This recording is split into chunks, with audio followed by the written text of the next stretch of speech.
We're not really giving ourselves a chance, it feels like. The whole vibe, I mean, we got a positive vibe, but it's just not there. The fire's not there, it seems like. I mean, you always want to have it, but, I mean, when you're out there and it's game time, it's just nothing there, it seems like. There's no hurrah, there's no campfire to go sit around and reminisce on things. We got to play every night. We got to go. So, we got to get done. There's no, hey, this is gonna make us click now. This is gonna do this now. I mean, we got to go. There's no time for that.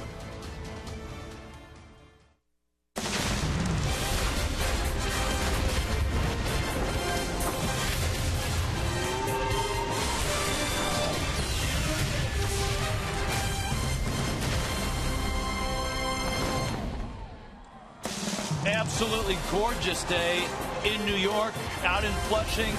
Night game to be had. Mets and Marlins on opposite sides. The Fish at 3-8. The Mets, winners of 6 straight, 8-3. Curtis Granderson, Daniel Murphy. The Metropolitans have won the first 2 of a 4-game set.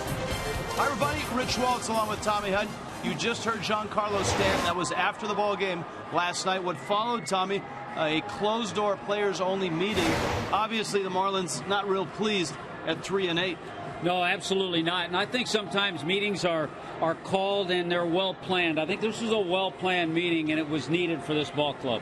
On the other side, the Mets are pretty darn happy to be sitting at 8-3, and especially with this rotation. Here's what they've done in this 6-game streak. I'll tell you what, when you have a 6-game streak, it coincides with guys that are hot. And they have Kadire on a 6-game hitting streak. Lucas Duda has gotten off to a tremendous start. But you see their overall numbers. Batting average is good. Their starting pitching has been tremendous. Overall, you see the ERA. I think they're really pleased at the work of their bullpen as well. Starting pitching tonight, Matt Latos finally gets a game where, it won't go short because of his outing against Atlanta. No rain here either, so the Marlins are hopeful he can get to the 5th or the 6th. Hey, no rain in the forecast. He's had good success, too, against the Mets. In his career, Matt Latos, 8 starts against New York, an ERA at 2.54. Jacob deGrom, what a story last year. Only 22 starts, but the Rookie of the Year. But guess what? He's had good success against the Marlins. 4 starts last year, 2-0, 1.67 ERA. Good pitching matchup tonight. That's the matchup. It's Marlins and Mets. It's Latos against deGrom. Rare company for Giancarlo Stanton. You want streaks? How about home run streaks against the Mets? Stanton's got one going right now.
Giancarlo Stanton making friends. The Marlins and the Mets. Game 3, 4-game set. Let's go down below. Jessica Blaylock. Jess? Thanks, Rich. One guy that has had a hot bat lately has been Giancarlo Stanton. He hit a 2-run bomb on Thursday night that also happened to be number 155 in his career. That made him the Marlins' all-time leader in home runs. He surpassed Dan Uggla for that achievement. Then last night, he did it again with a solo shot to right center field in the first inning. It was also his 5th straight home run against the Mets, an accomplishment that places him in elite company. Only 2 other players have ever homered 5 straight times against New York. That would be Phillies slugger Ryan Howard and the legendary Hank Aaron. But once again, Stanton is not concerned with the accomplishment. His focus, Rich, is still on this team's record and turning things around. Those are 3 pretty good home run hitters. Stanton takes a swing at trying to separate himself from those 2 guys. Won't be easy against the Rookie of the Year, Jacob deGrom. Matt Latos and Jacob deGrom, Marlins and Mets.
Florida is brought to you by Toyota.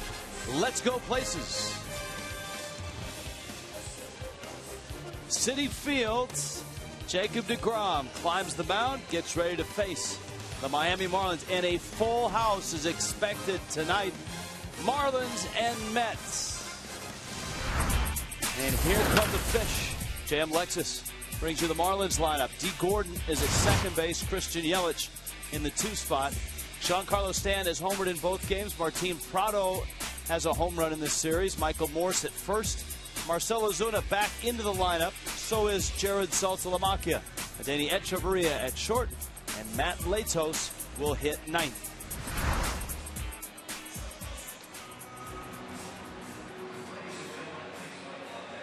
And there is a good look at the 26-year-old right-hander, Jacob deGrom. And because of his collegiate pitching, because he had some Tommy John surgery early in the minor leagues, Jacob deGrom only a year younger than Matt Latos, who he opposes tonight. Off to a good start this year, his first outing against the Marlins. The Marlins saw him a lot last year, and he was very good. D. Gordon climbs in, and deGrom takes aim. A lot of those, a lot of fastballs, especially early. And a strike against D. Gordon. It's one thing you're going to see. He's an aggressive pitcher. He goes right after hitters. Gordon drops down a bunt. Left side, Campbell fields, throws, and he's safe. Duda had to come up off the bag to get the throw. A do-or-die play for Eric Campbell, the Mets third baseman. He released it in time. And Gordon flying down the line. Here's another look. This is a terrific effort by Campbell at third base. The throw just a little off. The throw actually beat D. Gordon to the bag, but it looked like Duda had to come off the bag. His foot came off the inside of the bag. Terry Collins comes out, and I think he's going to... Is he going to challenge? Yes, he is. Terry Collins is going to challenge this. Here's another look.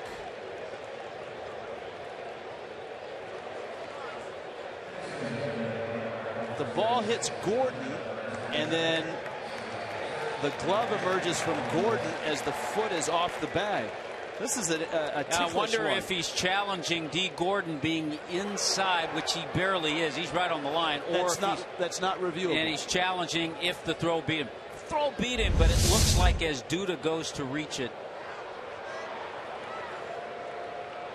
And this may be the first time we've ever seen a challenge on the first play of the game. That's right. So the Mets are going to use the challenge. Chrysler brings you this challenge. Crowd is getting a look at a variety of angles. Every Met on the field is standing, staring at the big screen in center field. See, the crowd sees that, they react, but they don't quite see the foot. And the ball, here's another super slow-mo look. Watch and see if the ball settles in his glove while the foot is on the bag. Boy, that's close. It doesn't look like it's in the back of the glove while his foot is still on the bag. This could be an inconclusive decision. Or they could overturn it. Well, it's amazing. We've had 3 plays in this series. The Ichiro play at the plate, the Lagares catch last night, where even after watching 5-6 replays, the one thing they have in Major League Baseball's headquarters, the umpires that are watching this play, this year they have the ability to sync up all of the cameras. Marlins television, Mets television, in-house television, and there are Major League Baseball cameras in every park that we don't have that only they can see. That's the beacon that lines them up on the right. And so everything's synced. That way you can kind of put it together almost CSI Manhattan style. You know, the thing I learned the other night that I did not know before is that when the umpires are standing there with the headsets on, they're not hearing a discussion as to, well, we think the ball was in the back, that was at the... They're not hearing any of that. They're only going to hear what the decision is. Sometimes I believe they hear that ambient music like when you get in an elevator. When you're waiting, when you're on wait time. When you're on hold. When you're calling Comcast. Here's another look. Where did that come from? And you can see the ball. Boy, that's hard. I mean, it's in the glove. Is it settled in the glove? And here is the verdict. Safe. And I think that last year we were told on plays at first or any force play, the ball has to hit the back of the glove. That's when the umpire determines that it's in the glove. And the call stands. So that's that was one of the main things we heard about the ball being in the back of the glove. And I think that was the issue right there. The review took almost 3 minutes. 2 minutes, 58 seconds. And call stands means there was not enough evidence to overturn the call on the field. It's not the same as call was confirmed. So now Terry Collins is out of challenges. Yeah, it's an early challenge. And the Mets are at the mercy now of trying to get past the 7th inning. There's the challenge scoreboard.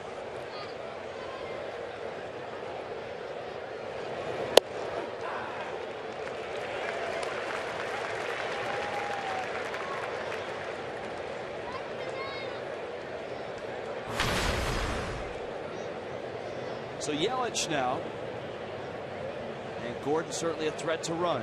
hits are tough to come by against DeGrom. And he chases Gordon back. Mets are on a big-time roll right now. They've won 6 straight. The last time a Mets team won 7 in a row was 2010 in June.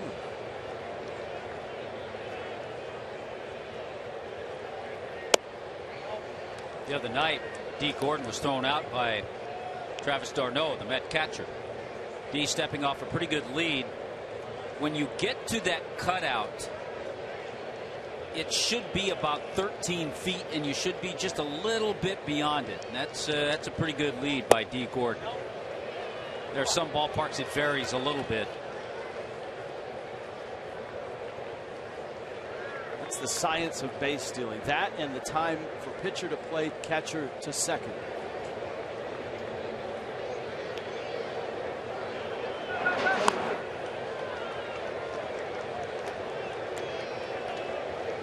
And Yelich is in a good hitter's count right now. 1 for 8 in this series is Yelich. Stanton and Prado and Real Muto have done the most damage offensively in the series. Gordon not running. And Yelich takes down low. DeGrom has fallen behind 3-1. Who knows? Maybe D. Gordon a little bothersome to Jacob DeGrom out there.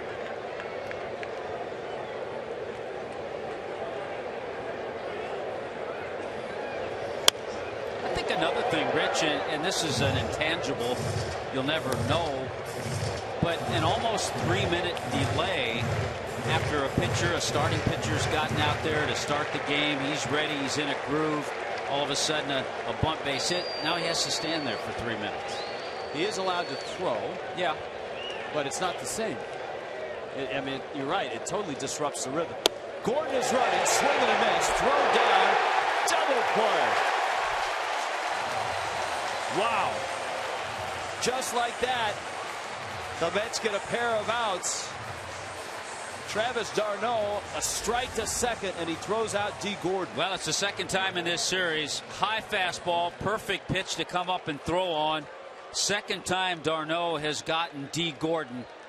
Perfect throw to the second baseman, Daniel Murphy. Now Stanton. And DeGrom throws a fastball for a strike.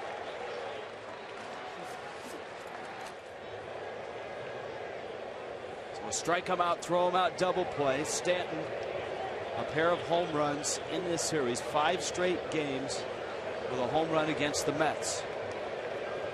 Obviously going back into last year. Stanton, kind of a half swing, shoots it foul. See the defense tonight for the Mets with Kadire in left, the Gold Glover. Boy, did he make some great plays last night. Juan Lagares, Curtis Granderson, Campbell, Flores, Murphy, and Duda. And d'Arnaud, you've already heard his name called. BMW bringing the Mets defense. Stanton takes outside. And it's 1-2. Lagares was outstanding last night.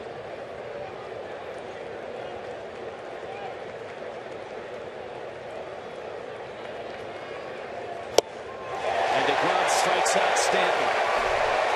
And the Marlins first fizzles after a leadoff hit by D. Gordon.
The bat ready. He will lead it off for the Metropolitans. The Mets are 8-3, having won 6 straight. J.M. Lexus brings you their starting lineup. Granderson followed by Travis d'Arnaud. Lucas Duda, a very nice start. Michael Kadire has had a great series. Daniel Murphy at second base. Eric Campbell at third. Juan Lagares in center. Wilmer Flores is the shortstop. Jacob deGrom is in the 9 spot. And I think the Marlins and a lot of folks around baseball curious to see the Matt Latos start in this one. Well, he's had a nice track record against the Mets in his career. ERA at 2.54 and 8 career starts. Talked to his pitching coach, Chuck Hernandez. He said fastball command. That's what Latos has been working on. That's what he needs in this one. First pitch, a strike to Curtis Granderson. Such an odd way to start the season for Latos, who's been quite successful in his career. In the air to left, Yelich should have plenty of room. And he makes the catch. BMW brings you the defense for Miami. Well, you know that Christian Yelich, the Gold Glovers in left, Ozuna in the lineup in center, and Giancarlo the right fielder, Prado, Echeverria, D. Gordon, Michael Morse, and Salta Lamacchia is behind the plate. I think the amazing thing, the one thing, Rich, that stood out to me about looking at Matt Latos and his numbers, pitching against Jacob deGrom. Matt Latos has won 60 games as a major leaguer. deGrom has won 10. And Latos just a year older than Jacob deGrom. Travis d'Arnaud takes ball 1. Latos at 27. Coconut Creek High School, Broward Community College, 11th round pick of the San Diego Padres. Into the corner. Stanton ventures there and makes the catch. And there are 2 outs. Here comes Lucas Duda. Yeah, Latos started winning right away. When he got to San Diego, he spent 3 years in San Diego with an ERA 3.37. 3 years in Cincinnati, he was 33-16 as a Red. And impressively, with half his games in that ballpark, a great hitter's park, he had a 3.31 ERA. And if you're wondering, so far so good. Some pinpoint fastballs. Good stuff by Matt Latos. And if you're wondering about the state of the bullpen, I believe only Sam Dyson is not available this evening. He's been pretty busy. Breaking ball, that's laced into the corner, and that's a fair ball. Stanton picks it out of the corner. Duda on his way to second. And he's got a double. Boy, Lucas Duda is raking right now. 4th in the National League in hitting. And hitting with some production. That's his 7th double.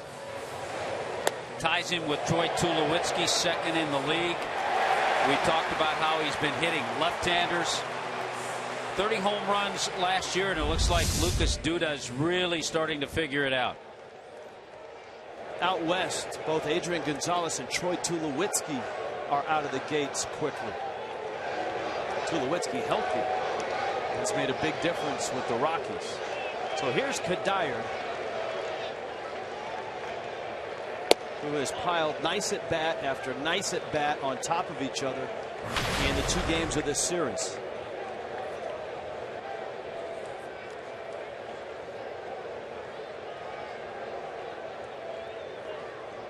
Six-game hit streak, 3 RBIs in the first 2 games against Miami. And swings and misses. It's 1-1.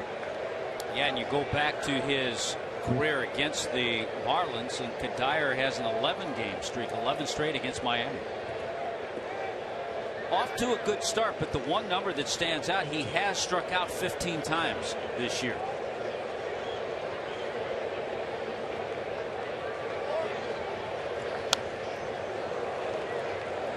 Latos has that over the top, not Josh Coleman, not to that extent, but still over the top. Chuck Hernandez with a watchful eye in the dugout. Who, by the way, Cole Mentor pitched the first complete game in the major leagues last night for the Diamondbacks.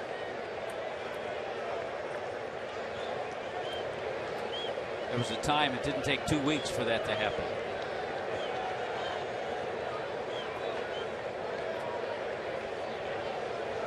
One, two. Outside corner, struck him out. Gary Cedarstrom rings him up. Matt Latos looks sharp. Miami and New York underway. And scores.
And Jacob deGrom dueling. 10-game mini plans on sale.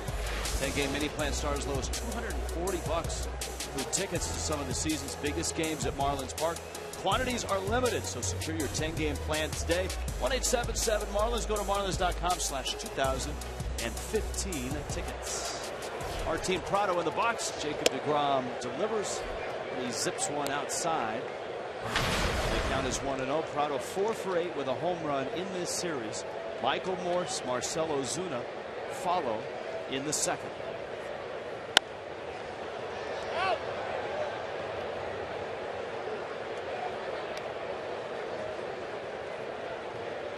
Well, a lot of pine tar. Martin Prado likes to load on that bat, and you can see the remnants of the pine tar on the shoulder up there in the jersey. And if he needs a little extra, all he does is put his hand up on the helmet. It's a handy, rather than bring the whole pine tar rag to the plate, that's a quick way to access it.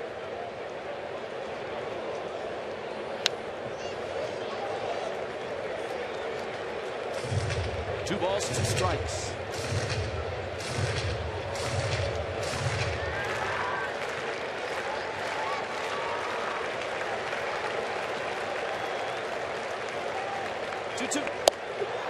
Struck him out.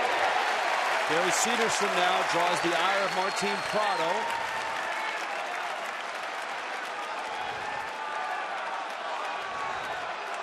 And rightfully so. It looked like a slider that backed up. It never slid. It never came over the inside corner. It stayed inside. Or he might have just turned it over. A little two-seamer he turned over.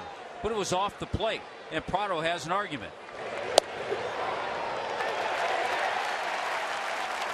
Cedarstrom, who rung up Kadire on a pitch that looked like it was just off the plate,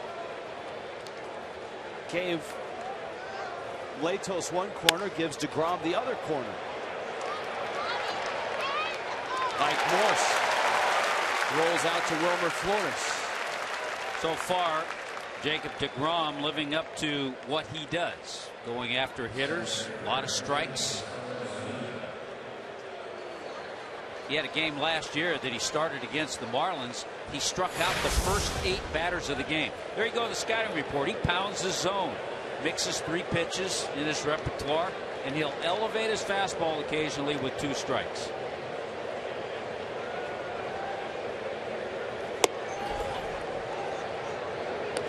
That was quite a ride. 8 strikeouts to open the game. Tied a modern day record. Jim Deshaies is the only other pitcher to accomplish that. Deshaies is now the partner of your old partner, Len Casper, in Chicago. Describing the rookie Chris Bryant. Ozuna into the bat, trickles out to Duda, who gets to the bag, and deGrom has faced the minimum through his 2 innings.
Well, we talked, Rich, at the beginning of the game.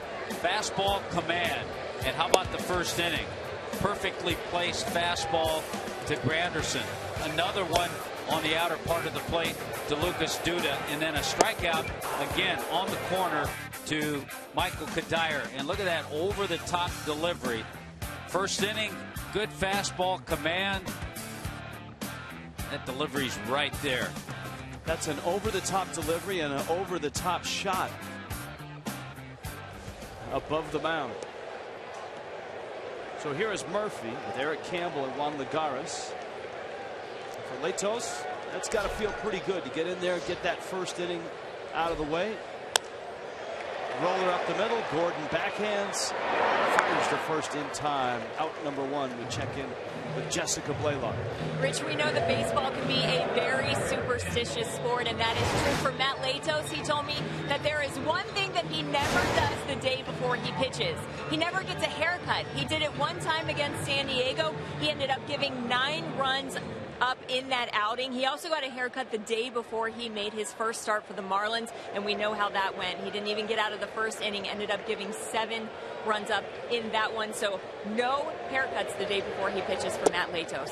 Ah, interesting. That fastball misses outside. Tommy, he does have another superstition that he does before every start on the back of the mound. Writes the initials of his grandfather on the back of the mound. And I believe in one of his tattoos is also initials of his grandfather. Eric Campbell. And he takes a strike. The Counts 2-1. Campbell getting the start at third, and he'll be there at least for another couple weeks. David Wright rehabs the hamstring. Mets are hoping that it's not as severe as hamstring injuries in Wright's past. That is by Echeverria into left field. A base hit for Eric Campbell. Mets have another base runner. Tune in tomorrow at noon. Fox Sports Florida's new show, Marlins Clubhouse, is hosted by our very own Preston Wilson, former Marlin outfielder, of course, son of Met legend Mookie Wilson. Preston grew up not here at Citi Field, but in and around Shea Stadium, much like Craig Minervini. So for those two back in our studio, this is a series with some significance. Preston had better access, though. That's true. Here is Lagares. He takes a strike. Juan Lagares, 2 for 7 with a walk, but it's not been his bat that has been a factor. Last night it was his glove. Made some tremendous catches, some going out and some going in. Runner goes, break is good, and a head-first slide for Campbell. It's one thing that's happened to the Marlins a little too much this season, and that is giving up stolen bases to guys who normally don't steal bases. Yeah, you don't expect an Eric Campbell, but he got an unbelievable jump. And it's one thing also to have Terry Collins know that his guys are aggressive, and giving a guy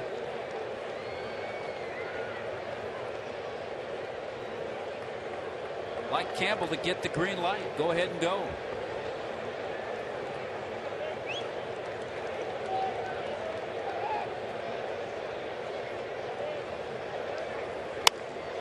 Little looper, that's going to fall in, a base hit.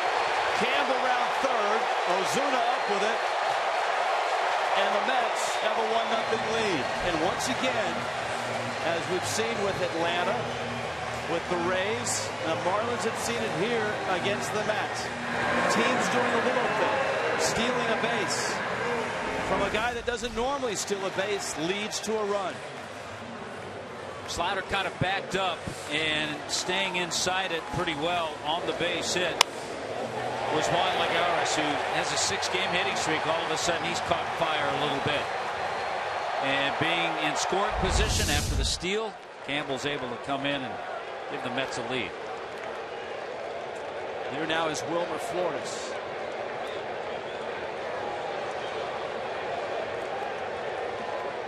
You would think, Rich, if Eric Campbell's going to take off and steal, you might have to keep your eye on Juan Lagares as well. And you would think that if guys like you and I notice that trend, advanced scouts know it as well.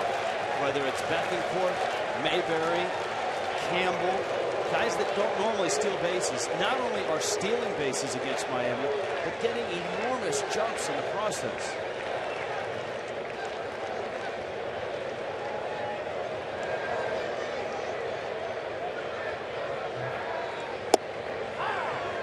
Matt Latos gets a strike, and it's 0-1. And a lot of it is just a couple of looks. We've pointed out before that Latos, for a big guy at 6'6", generally is fairly quick. He slide steps a little bit to the plate, doesn't lift that leg real high. But part of it is giving the runner a couple of looks. Just change it up, just like that. That's all right. I mean, it falls upon just about everybody, from your first baseman, from your middle infielders, even your bench players, to keep a close eye.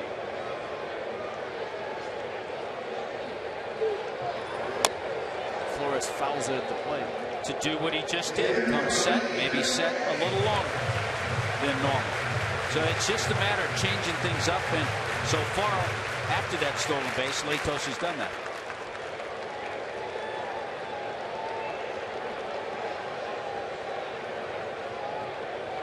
Mets have a run. Lagares at first. Flores swings and misses. And a slow breaking ball. 2 outs. Here comes DeGrom. This copyrighted telecast presented by the authority of the Marlins may not be reproduced or retransmitted in 84. And the accounts and descriptions of this game may not be disseminated without the express written consent of the Marlins. DeGrom, a shortstop at Stetson.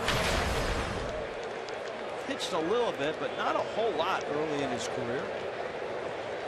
He didn't pitch, Rich, until his junior year.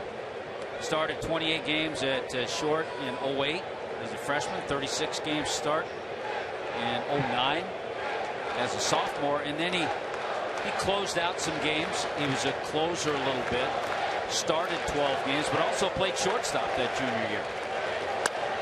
So he was busy. Fouls it off. I had a chance to talk with him yesterday. He said nobody told him, but when he showed up for summer ball between his sophomore and junior year, the coach that he was playing for said, all right, and kind of stuck him on the bench, and he wasn't getting any starts, and he asked him, hey, how come I'm not getting any at-bats? He said, oh, well, I thought you were here to pitch. Runner goes, and a liner to Morse, who snares it and steps on the bag.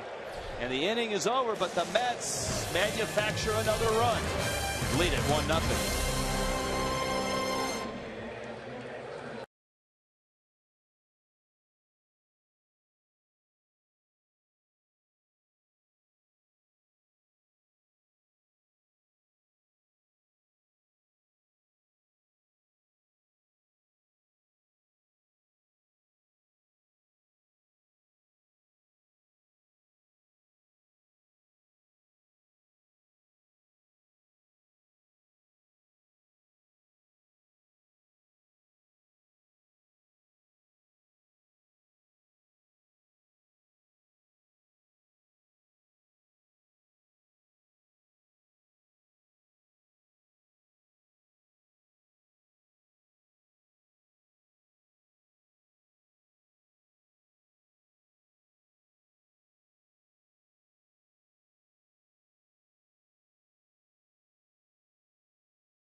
Friday is a Marlins Flashback Friday brought to you by Jeep.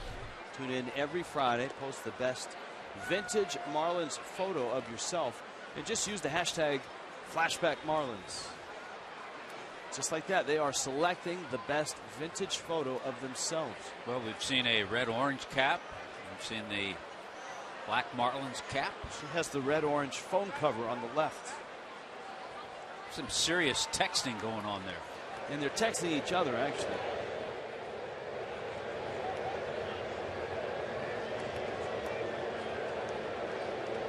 And some big beers there as well.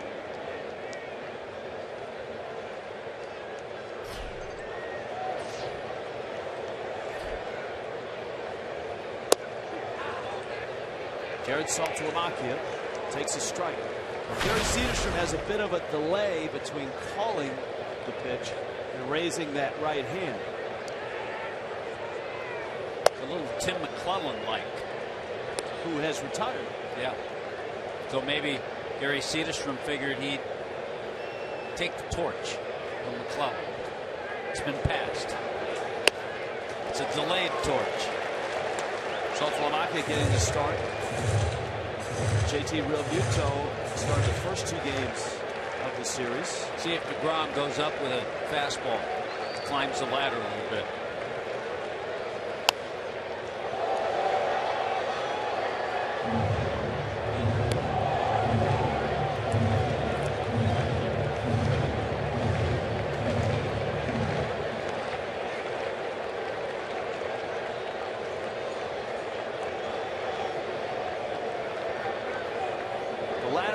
timed here. And DeGrom strikes out Saltalamacchia. You can see Darno with the glove up. And anytime the glove goes up, that's a fastball. Well, we told you about it in the scouting report. With 2 strikes, he likes to climb the ladder.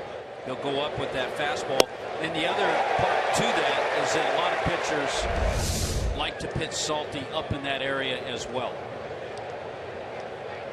95 miles an hour for DeGrom out of Stetson University. I'm just thinking he must have had some kind of gun from shortstop. Absolutely. And you know, the funny thing was, when he started to pitch in college, he had more of a sidearm delivery, and he hurt his arm with Tommy John surgery to follow after he signed with the Mets. Yeah, early in his minor league career with the Mets is when he had the Tommy John, I believe in 2009. And Chavarria standing. And people talk about DeGrom's release point and his arm slot being perfect right now with great movement. And DeGrom said that he got that arm slot through rehab, because after he injured his arm, during his rehab, one of the doctors suggested, hey, you might want to bring your elbow up at least level with, maybe over your shoulder. So he went from a sidearm guy to a 3/4 slot guy. And from that point on, boy, it was on. Which kind of goes along with the rehab of Jose Fernandez. We're told all the time, because his mechanics from day one have been so good, his arm slot and everything, that's why the rehab's gone so well. And by the way, it was 2010 that DeGrom had the Tommy John. He missed all of 11.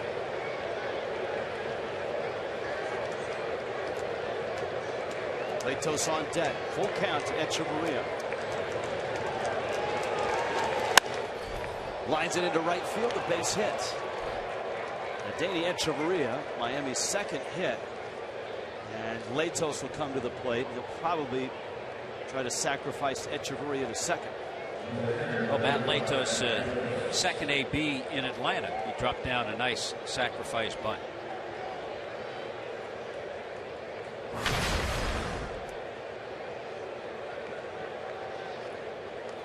The other thing about DeGrom, as a former shortstop, he fields his position quite well. Good feet, good hands. So the bunt has to be a good one here. Latos squares early. And a strike.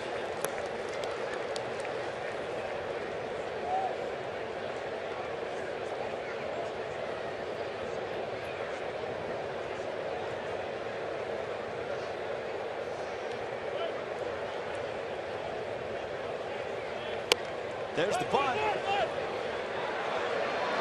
And Duda gets him. Echeverria arrives at second safely, and it's up for D. Gordon now, who had a bunt hit back in the first. I'll tell you what, we've seen Matt Latos drop down some really nice bunts, and he shows that he really knows what he's doing when he's asked to bunt. There's Duda, there goes Echeverria. If you have some speed and you can time it right, and you see that first baseman leave soon the way Duda does, you can take off. We'll have to watch that as the game goes on. Well, the speed would come in handy here because Gordon's up and the outfield is not real deep, especially Kadire in left. Gordon swings through a breaking ball.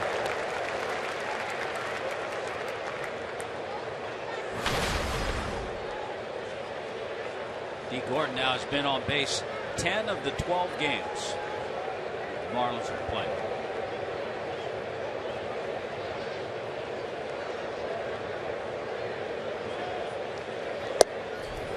Pitches in. We check in with Jessica. Rich, you mentioned this the other night. D. Gordon just lights up when he talks about his brother Nick, who plays for the Twins. D told me with a huge smile on his face, that kid can go deep. He's going to hit 20 home runs one day. I did ask D, though, who's faster? And he said, me. Nick knows better than to race me. Echeverria, a good-sized lead, and DeGrom will step off. Yeah, his brother probably a little more baseball experienced than D was when D signed his professional contract. D, a basketball player until his junior year in high school. Did not offer it a fastball that rides away, and it's 2-1. not a bad pitch. You can see it caught part of the plate and was at the letters.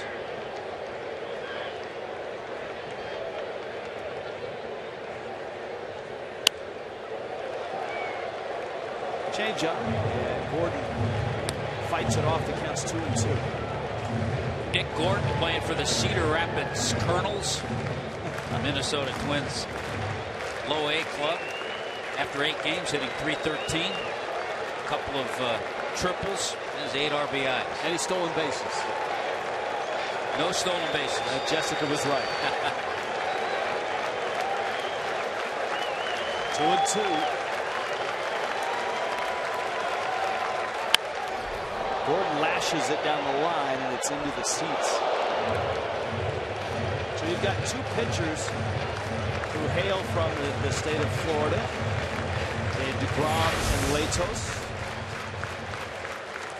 Tomorrow, Tom Kohler and Matt Harvey, 2 pitchers who hail from the Northeast. Harvey, a Connecticut guy. Kohler, of course, a New York guy.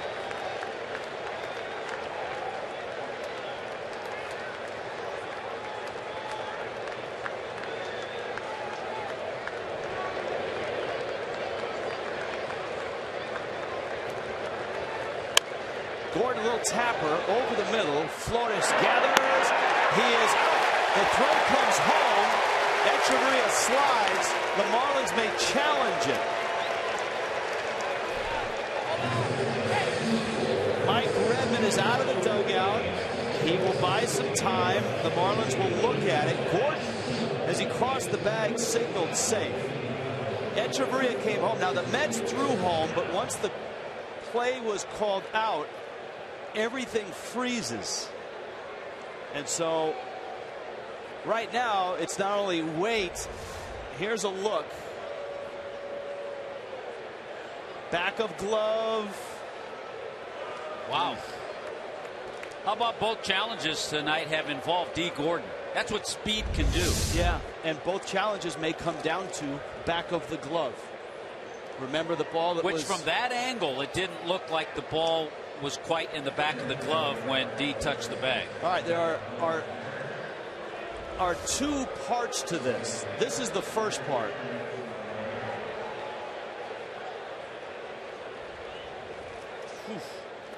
That's the first part. Safe or out. If he's safe, the next part is, where will you put Echeverria? My guess is back at third. I would guess that because the theory would be, even though Echeverria never stopped, there was hesitation, obviously, in Duda's part because he thought it was the final out of the inning. And the throw to the plate looked like it beat him. Chrysler getting their money's worth in this series. They had a long review with the Ichiro play. The call on the field is out at first. And again, as we explained, it's back of the glove on a force play. And this one is in the hands of the replay officials. I'll tell you what, on all the reviews in this series, I don't know about you, but I really haven't had a feeling one way or the other on any of them. They have been that close. They have been the one on Ichiro at the plate. Even the fly ball last night that wasn't reviewed, that was caught. And I talked to Pat Shine today, Marlins review coordinator. Said he had 6 views of it and they were all caught. But this is the same as the one in the first inning on the bunt by D. Gordon. I'll tell you one thing, just watching the replay, and again you're looking for ball in back of glove. I think if Lucas Duda had to do it over again, he may have stretched out a little more to get the throw. I know he stretched at the very end. When the crowd watches it on the giant screen, I'm not sure they're aware of the back of the glove part of it. But remember, the challenge and the review in the first inning was 2 minutes and 58 seconds, almost 3 minutes. This one's in that area as well, maybe over. Last year, Mike Redmond and his staff were second best in baseball on the percentage of challenges won. So the Marlins were very good at this last year. DeGrom, meanwhile, you can hear the pop of the glove in the background. There's DeGrom. He's throwing right now. He's trying to stay heated up. Christian Yelich is scheduled as the next hitter. And it looks like they've rendered their decision.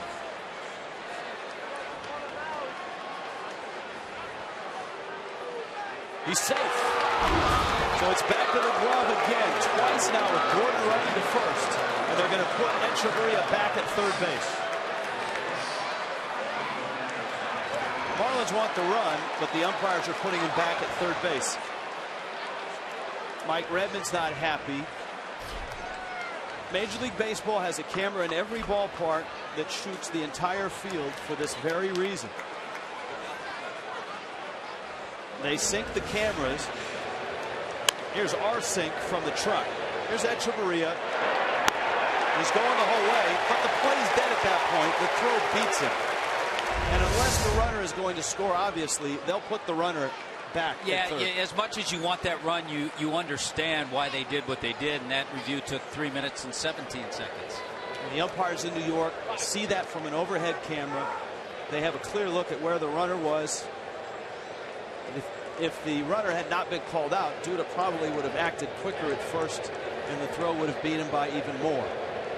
All of that being said, here's Yelich on a first and third spot with 2 outs. Big moment here early on. You remember Yelich struck out his first time up. This is amazing. This has not been a good place for Christian Yelich to hit. His career numbers at Citi Field, he's about a 160 hitter.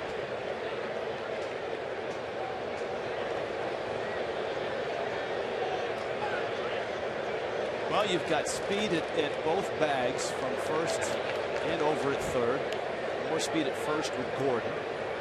Having first base open for Yelich. Although Yelich does a lot of his damage up the middle and to the left side of the infield.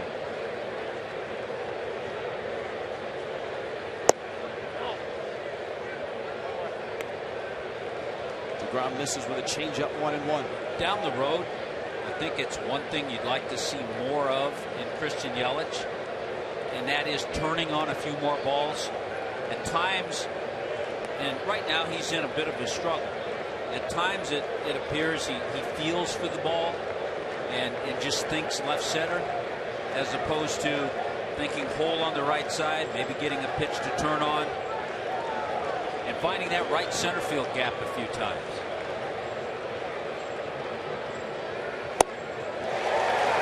Two.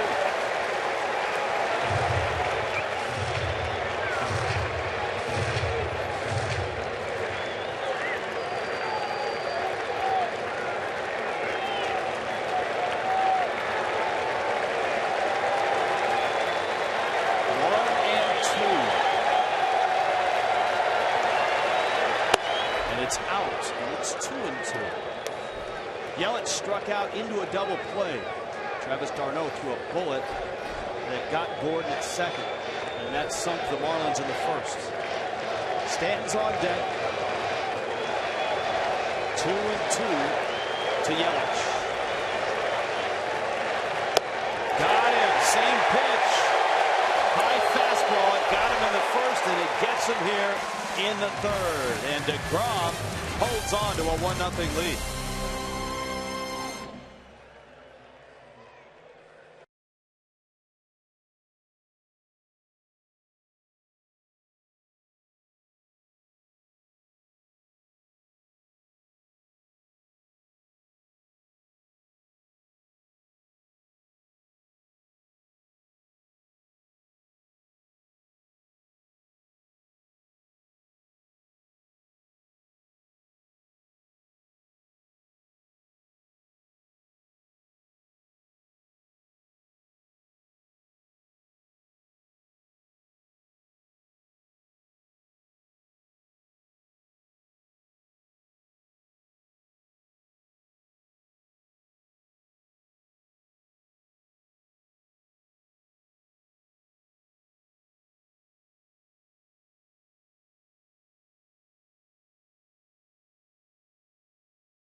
That X means the Mets lost their first challenge and thus do not have another challenge.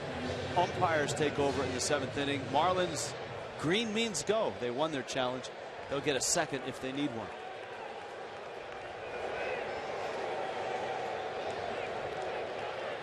Terry Collins and the Mets have a 1-0 lead against Matt Latos and the Fish.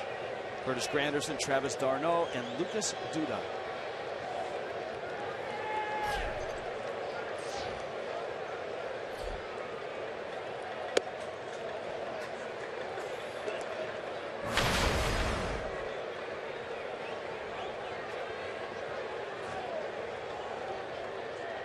Granderson, a rough start. He's hitting just 143. Good changeup by Latos. And he is hitless in this series. 0 for 8 in the series. An aggressive hitter. That's why that changeup was so effective.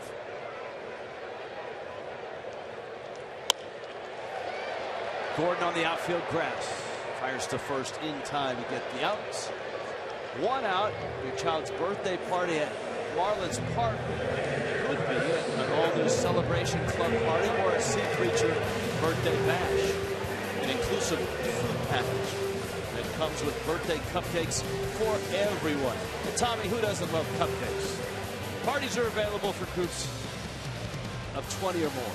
Marlins.com/groups 1877 Marlins.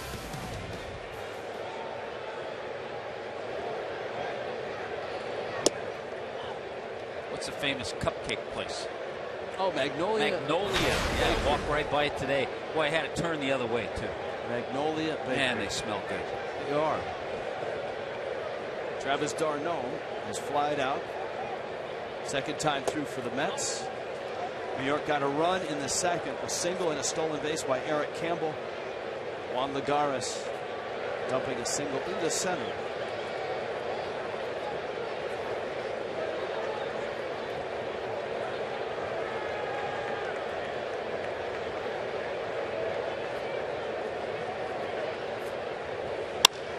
That ball's well hit. Left field, not coming back. It's gone in a hurry.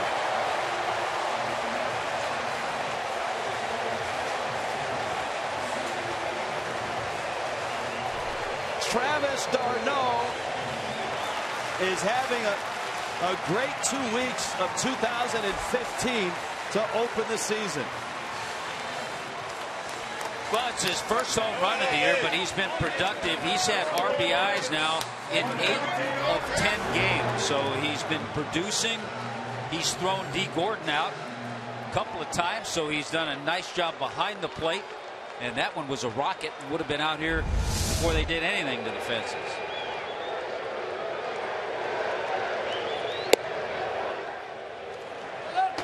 And so d'Arnaud gives New York a 2-0 lead, and here is Lucas Duda. Short-changing Travis d'Arnaud. That was home run number 2 on the year. Either way, he's been productive. Count 1 ball, 1 strike.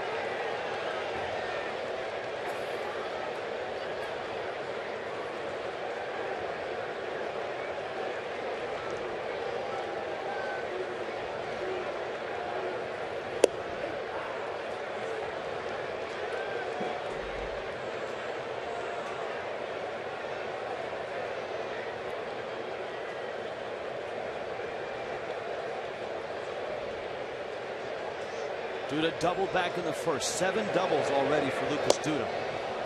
And he swings and misses and strikes out. 2 outs. And here comes Michael Kadire. We've seen Matt Latos use that fastball, the breaking ball right there. Gets a hot hitter in Lucas Duda.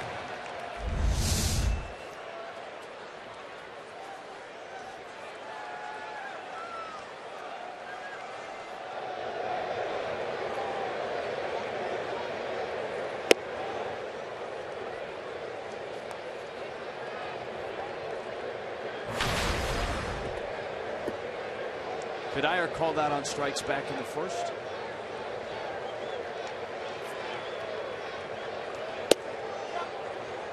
where the Mets look like a confident team. They've played well defensively in this series. Terry Collins' teams always play hard, but they've executed offensively as well. Being able to get runners on, steal a base, move them over, get them in, whether it's a sacrifice fly. Even Bartolo Colon got in on the act with a sacrifice fly yesterday. Yeah, much to the delight of over 38,000 last night. And the Mets know they're going to always, for the most part, be in games with the starting pitching that they can run out there.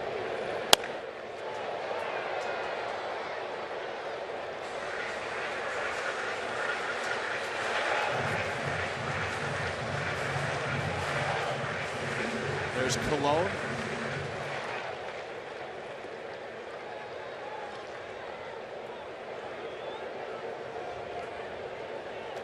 Matt Harvey tomorrow. Doesn't quite get to the plate.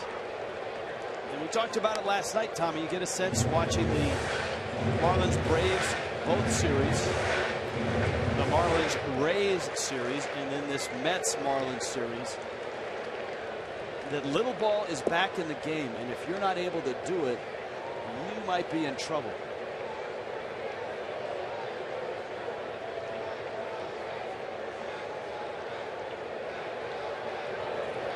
Now the Marlins have the pieces to do it, certainly with speed, Gordon and Yelich at the top, Thunder with Stanton and Morse, a guy who can control the bat like Prado. That was one of the objectives when the Marlins put this club together. Swinging a foul tip held by Saltalamacchia. But the Mets get another. Travis d'Arnaud, a rocket to left. It's 2-0.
Well, in the scouting report, we told you that he likes to go upstairs with 2 strikes. There's 1 strikeout.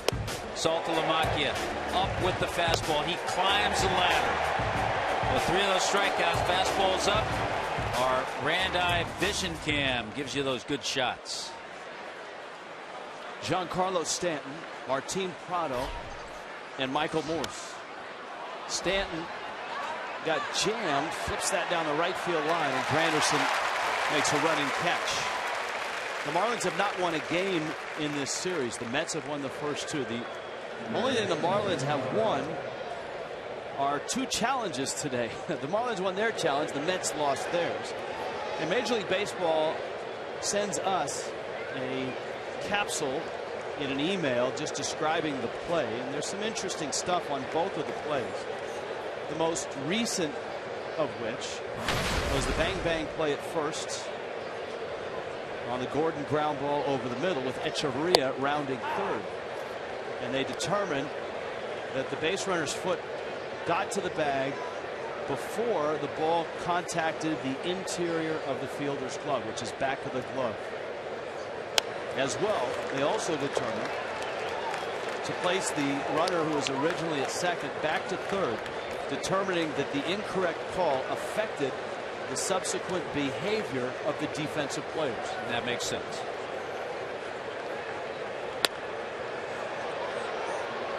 That one fouled back and out of play. Also, going back to the first one, which is the D. Gordon bunt, the replay official saw that Duda did not demonstrate complete control, firm and secure possession of the ball throughout the catch. He only got secure possession after the runner had contacted the base. See, I think we need a much more official voice. We need to hire someone with like a British accent. Yeah, to read those, like they have the guy come out and read the golf rules. Right. Yeah.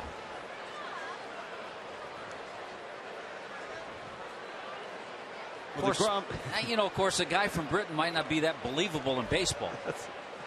All right. How about Australia? I mean, just get some official language.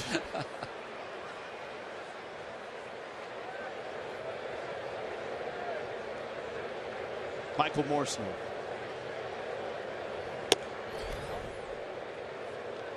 In the meantime, Jacob deGrom continues to dazzle. Yes, he has. Miami has 3 hits. Gordon's 2 infield hits. One of those a bunt single, and then Echeverria's line drive to right. D. Gordon has 2 hits by a whisker. I mean, he very easily could be 0 for 2.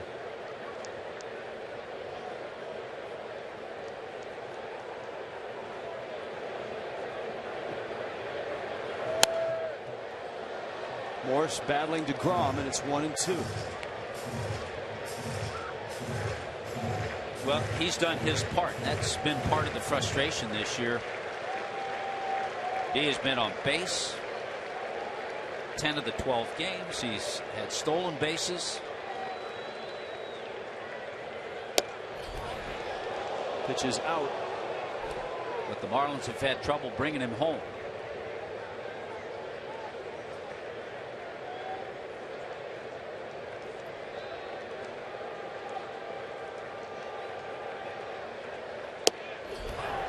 Outside corner. Delayed reaction.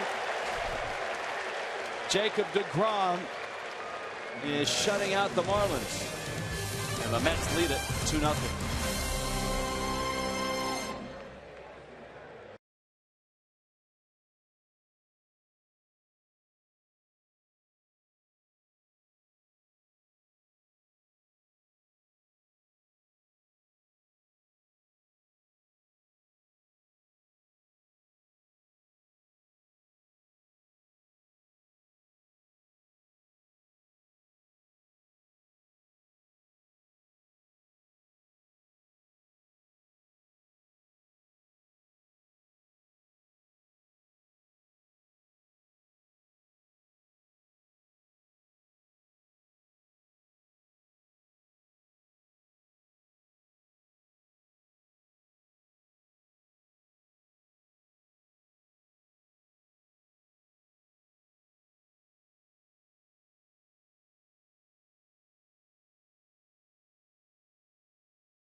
Visit your South Florida Chevy dealers today. By Checkers. Get Checkers authentic Philly cheesesteak. Try the new meatball sub. Pick yours. 2 for $5. And by Xfinity, your home for the most live sports.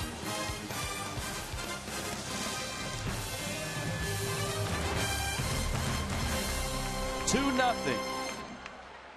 The Mets on top of the Marlins. Matt Latos gave up a run in the second on an RBI single by Juan Legares. And a solo homer by Travis d'Arnaud in the third.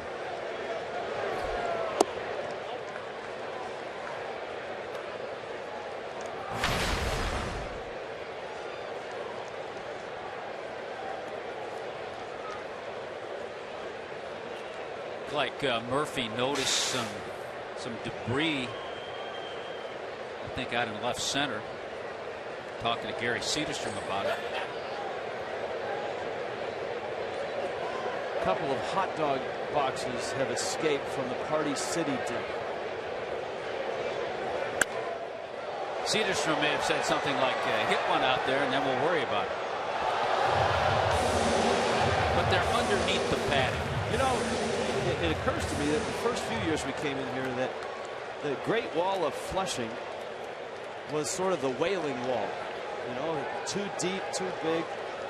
And now they've turned it into one of the happier places in Flushing, right? It's a happy place. It is. It's the Party City deck. And all the home runs seem to be going over it now. Carlos Stanton makes the catch. And there's an out.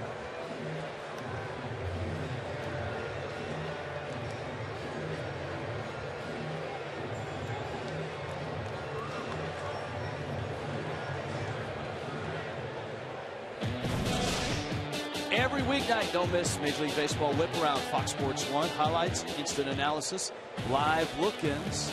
Weeknight 7 Eastern. Fox Sports 1 streaming live. Fox Sports Go. That's good. You took me to a happy place. The Whip Around or the Party City deck? The Whip Around. Okay. Find a happy place. For Marlins fans right now, it's been a challenge. It has not been easy.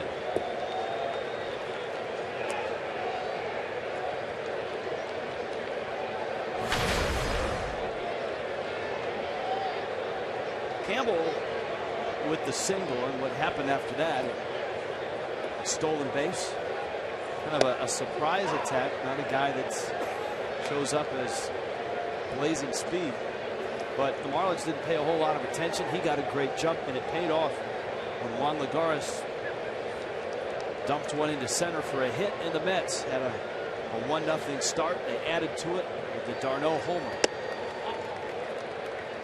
A little up with that breaking ball, but Matt Latos has had much better command tonight. We talked about that the onset of the game. Fastball command, one of the keys to his success.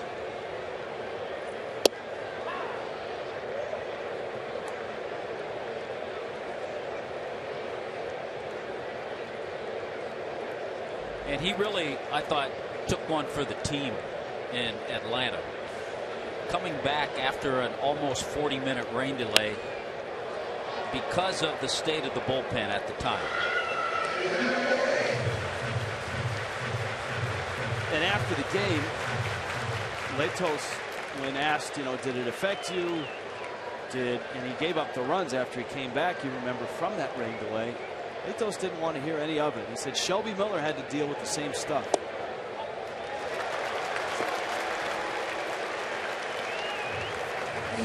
Walk to Campbell. Tomorrow the series concludes, and your South Florida Honda dealers get you ready with Marlins Live. The Dark Knight of Gotham. Matt Harvey makes start number 3.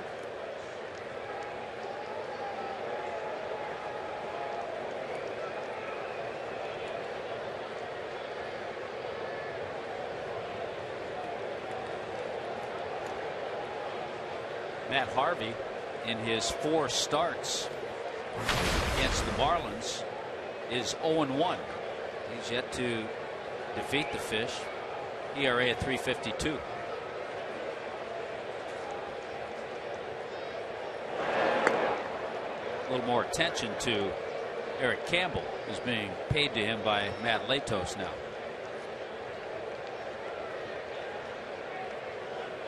Mets in a perfect spot here if they want to hit and run as well.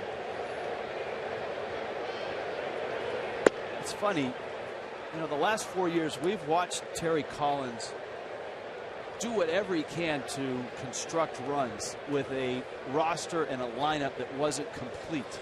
Yeah, this is the first time in those years that he's had a better roster. And so now, doing those types of things, the things that we've seen in the first 2 games, kind of comes naturally to this bunch, doesn't it? Well, and think about it too.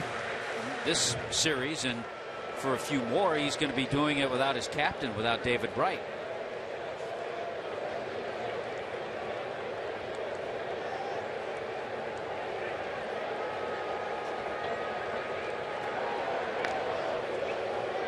Michael Kadire told me the other day that it's a group that really is starting to remind him of some of the early years of those Minnesota Twins teams that he was on.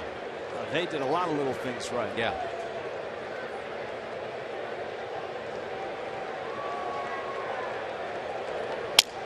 Broken bat, and there's another flare that's going to drop for Lagares. And the Mets have runners first and second and 1 out.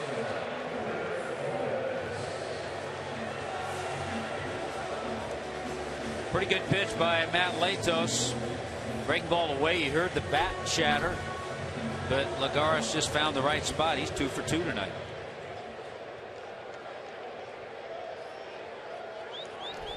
So Wilmer Flores is up. Now DeGrom is on deck.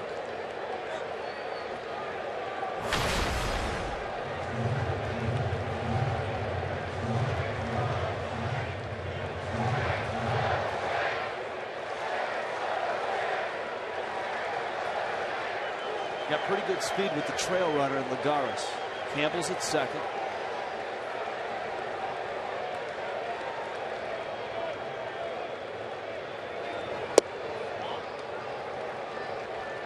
One and 0 in the East National League. Phillies beat the Nationals 5-3.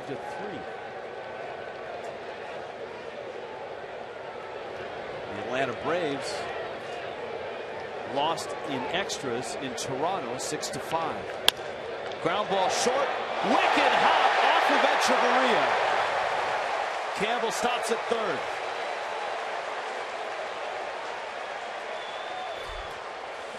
It's going to be a base hit, a bad hop hit, and the bags are loaded for DeGrom. Boy, I tell you, this is how things have been going. This is double play ball all the way, and it takes that nasty hop, comes up on Echeverria, a base hit, and everybody's safe. As soon as he hit it, you're thinking 2. Look how that ball comes up. Etch gets the heel of his glove on it, and that's about it.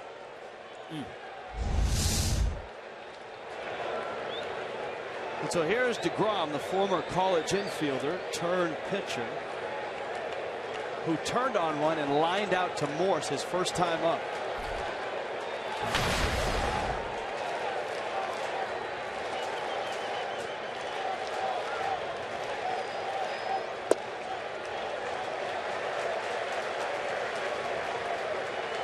And there's no place to put him. The count 1-0. You can tell too by the way he swung the bat in that second inning in his at bat that he knows how to handle the bat a little bit.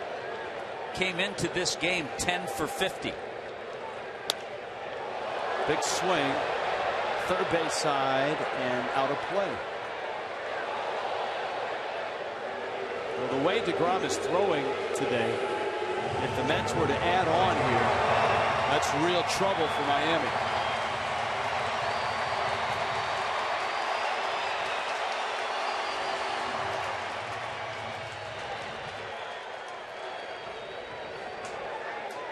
DeGrom has struck out 6 in 4 innings and has not walked a hitter. Latos has 4 strikeouts and a walk. Bases filled with Mets.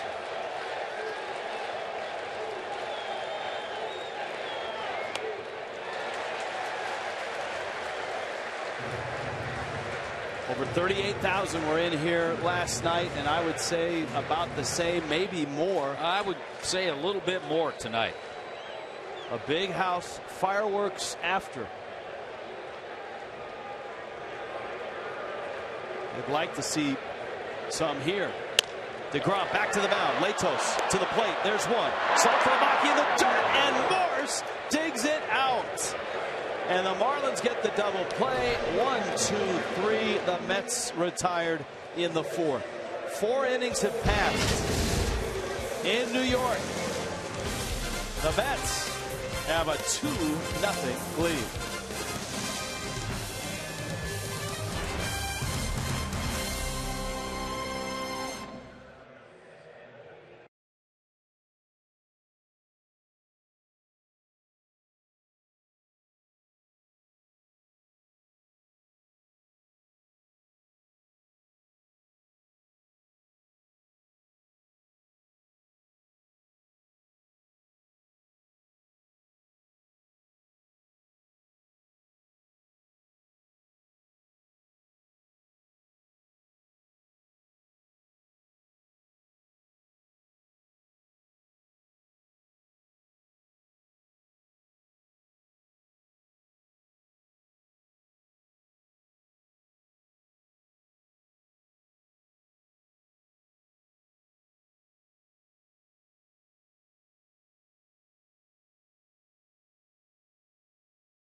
Clean, crisp Coors Lights.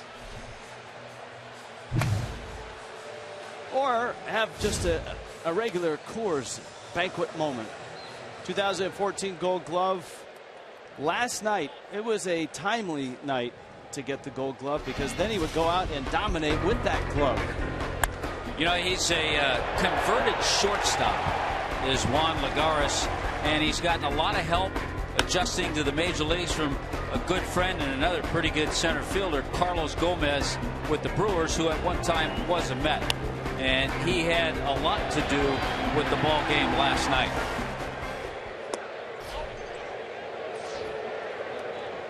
Marcell Ozuna, Jared Saltalamacchia, and Adeiny Echeverria. And a strike. It's 1-1. Ozuna bounced to first. The hits for the Marlins: a bunt single by D. Gordon, an infield hit by Gordon in the third, and Echeverria's line drive base hit to right. The Marlins' best threat was in the third. DeGrom struck out Christian Yelich for the second time tonight to end that threat. It's one of those matchups Christian Yelich is going to have to make an adjustment to his next time up if he faces DeGrom. Oh, man. When he elevates that fastball at 95, nobody is catching up to it right now. Most of his strikeouts, and he has 7 now, most have been on that elevated fastball.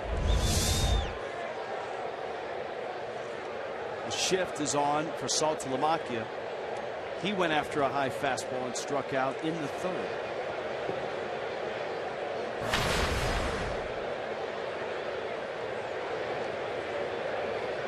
You know, Tommy, when DeGrom made the shift and started to pitch his junior year at Stetson, as you noted, he started to close games, and he started a few, and he said nobody really noticed him until one game, and he started against Florida Gulf Coast. All the scouts were there to see Chris Sale. Probably a midweek game. Chris Sale was pitching, obviously, of the White Sox, a terrific pitcher himself. And after the game the next day, DeGrom said he came to practice, went to his locker, and his locker was filled with letters. Well, he was 4-5 and had a 4.48 ERA that junior year with a couple of saves. Those letters were from scouts. Yeah. Said scouts That generally, happens so often. Generally, when scouts first make contact, the first thing you get is a questionnaire. That's why you always want to tell kids it doesn't matter who is there, but always just go out there, play your best, play hard, because you never know who's going to be watching. And just as the story you pointed out, that scout could be there watching somebody else. And here comes Echeverria. And if you think that Stetson University isn't a household name as far as college baseball or professional baseball, yeah, they've got 3 guys in the big leagues right now who are doing quite well. Corey Kluber, the American League Cy Young Award winner, guy who almost won a batting title 2 years ago for the Atlanta Braves, Chris Johnson, and Jacob DeGrom, Rookie of the Year in the National League. That's pretty good. Boy, think about some of the talent in the schools in Florida. You're just talking about Stetson, which isn't even considered one of the big 3. You know, Florida, Florida State, Miami. You've got Central Florida. You got FAU. You've got South Florida, University of Tampa. DeGrom has been masterful tonight. 5 shutout innings. The Grominator.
Well, a sellout crowd and a long line for Shake Shack. But you know what? It's worth it.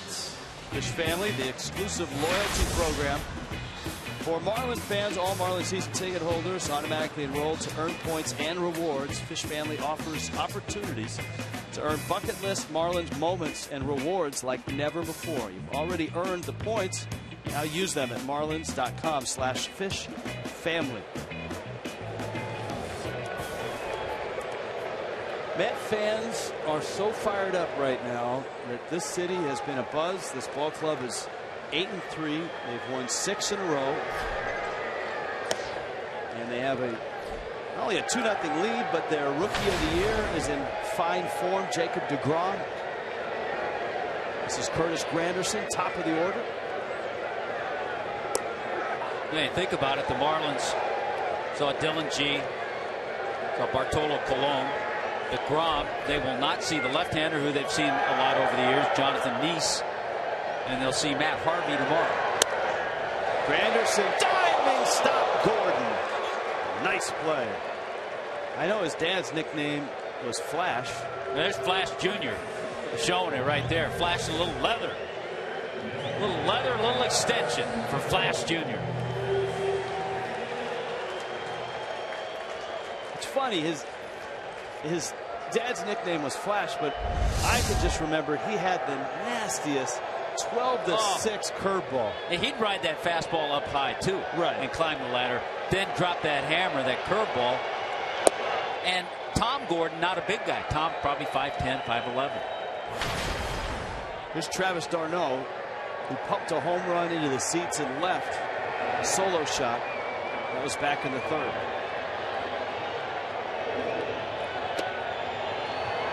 You know, there were 4 other times in Mets history that they started 8-3. And I think the reason Met fans are starting to get excited, one of those years was '86.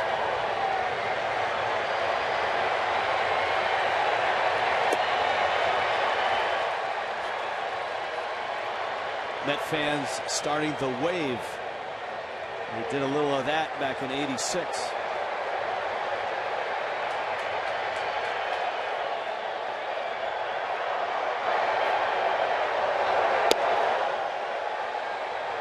Three and one.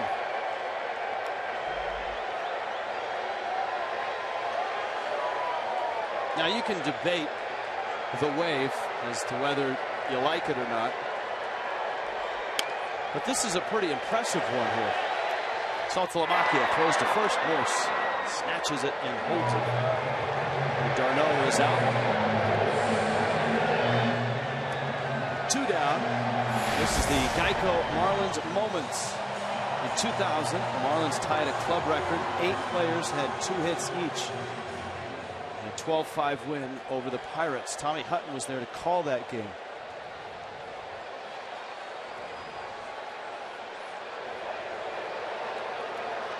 It's funny, one of my first baseball assignments for ESPN was a Marlins Pirates game. Maybe it was that one. It may have been. No, it wasn't. It wasn't. I believe the Pirates won that game, but I remember meeting you. Was I nice? You were very nice. Okay. The Pirates announcers were as well. I was wet behind the ears and just wanted to know. That'd have been terrible if I'd have been trash talking you. Yeah, it's like, why that Tommy Hutton?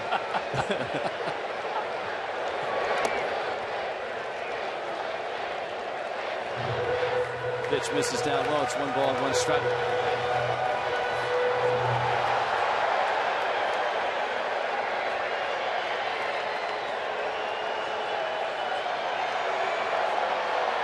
Matt Latos facing Lucas Duda, who has doubled and struck out.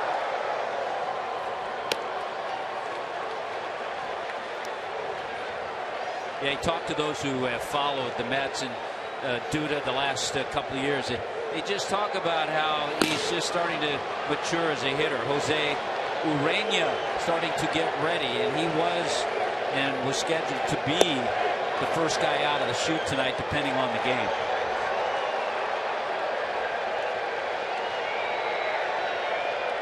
The Mets have a pair of runs, but I think for Latos and the Marlins, just the fact that he's here in the 5th. So in 72 pitches.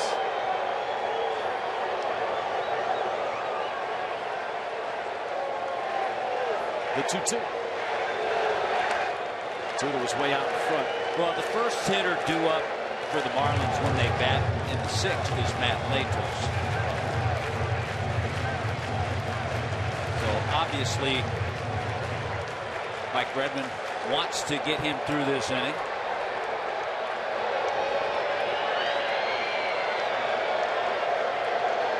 And when you have a young pitcher in the bullpen who, for the most part, has been a starter in his minor league career, you want to give him enough time to get ready. That is a great point. You talk to guys who are starters and then arrive at the big leagues and get the assignment to come out of the pen. For them, it's a real challenge because starters process is sometimes 25-30 minutes. Obviously, you don't have that type of time when you're a reliever. And ideally, you'd like him to start an inning as opposed to bringing him in with men on base. He went. Saltalamacchia digs it out and tags him out. And Matt Latos finishes the 5th.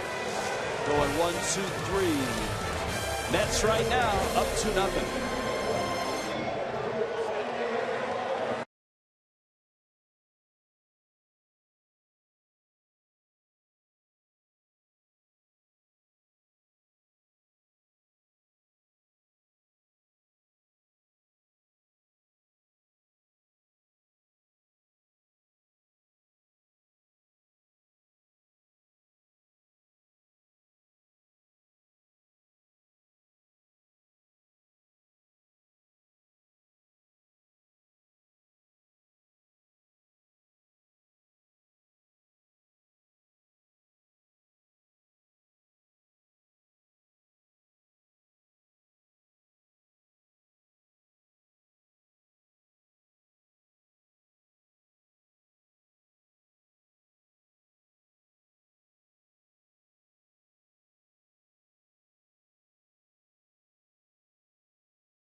Is back, and the Marlins get him tomorrow. Tom Kohler, who relishes facing the Mets, his hometown team.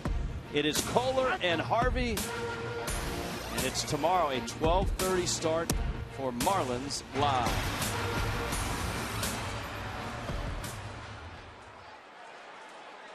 They'll be coming in from New Rochelle to see Tom Kohler.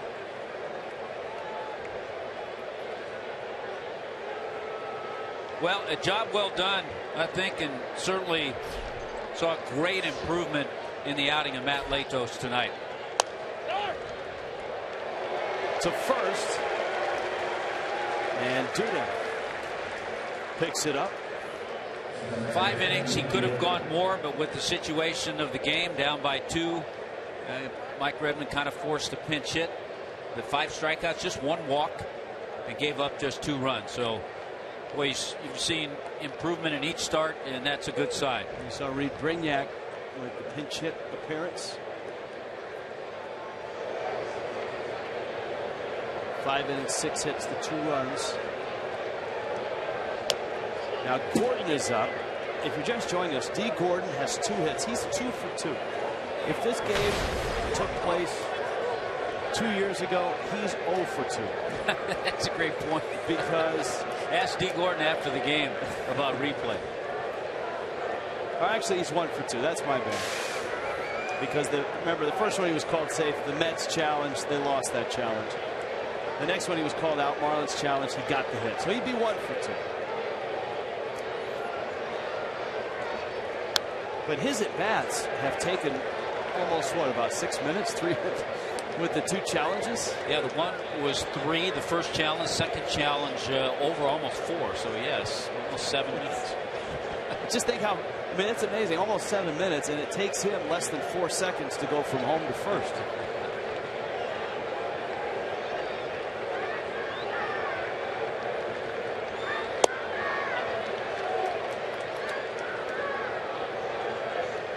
So he's been on twice. For all the woes that the Marlins have had this year, none of them involve D. Gordon. Gordon with 2 hits has upped his average to 362.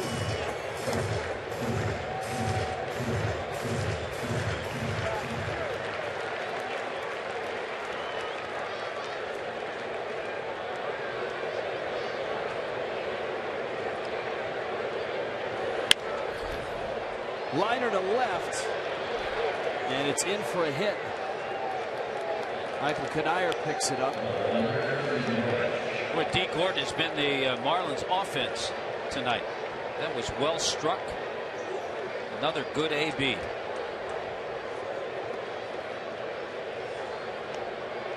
We apologize for the technical difficulties. We have lost a few cameras. They are down, and so we will work to bring you the best coverage that we can without a couple of main cameras that will make it challenging, certainly. Our folks in the truck are very skilled. Tommy and I can always break into a radio call if you need us. Here's the 1-0 pitch to Yelich. See if Yelich makes that adjustment that we were talking about. So far, he's seen a couple of off-speed pitches down. Remember, he struck out twice on elevated fastballs.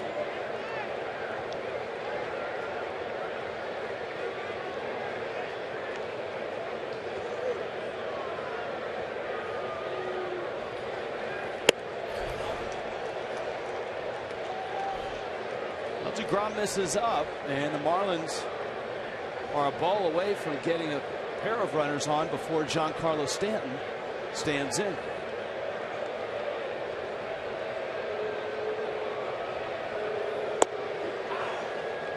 At the knees.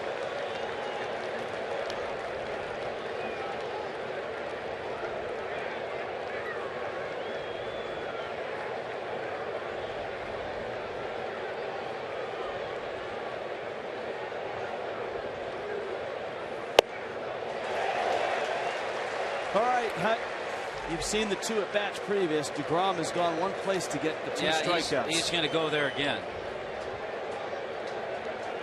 Because right now, his fastball is fooling Christian Yelich.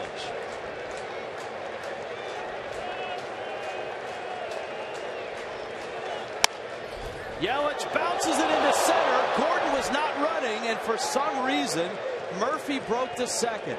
Gordon started and then stopped, and Murphy bought it, and he shifted to his right. That opened the door. Murphy pounding his chest. My bad. Look at Murphy there.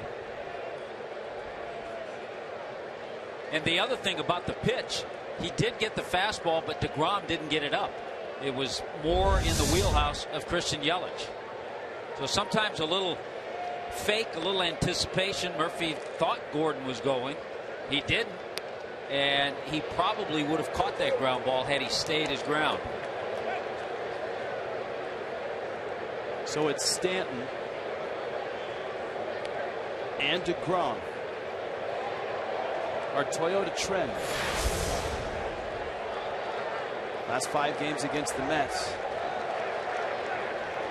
It ties Marcell Ozuna's 5-game streak against the Brewers for the longest active streak against an opponent.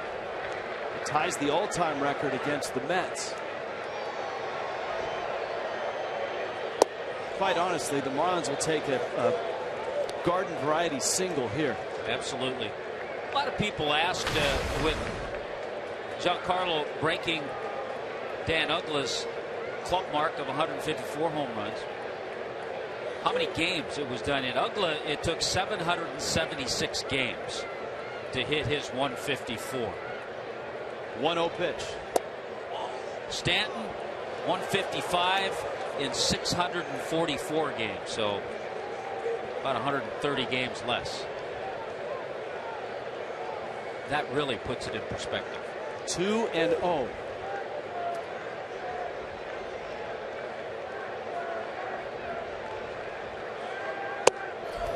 It's in, and it's 3-0 now. Yeah, it's amazing. With 2 men on, it looks like he's really being careful. It looks like he's pitching to Stanton with a base open. That fastball missed in. That's where Darno wanted it, on the inner part of the plate. That's where he set up.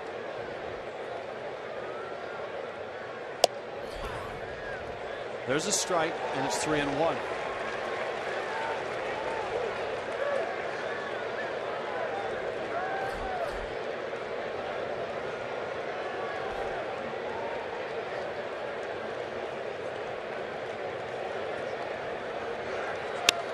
Stan, a good swing, popped foul. back behind the screen. Looks like he got a breaking ball, too. DeGrom with a full count. Well, let's see. You start thinking. Does he go to his bread and butter fastball up, or does he come back with another breaking ball to Stanton?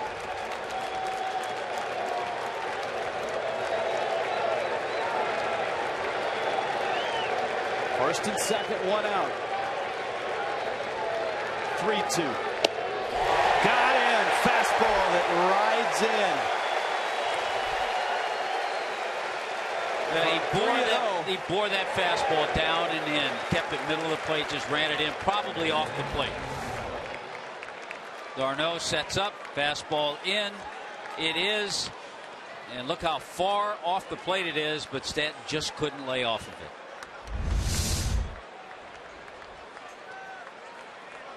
Now Prado. Gordon at second. Yelich at first.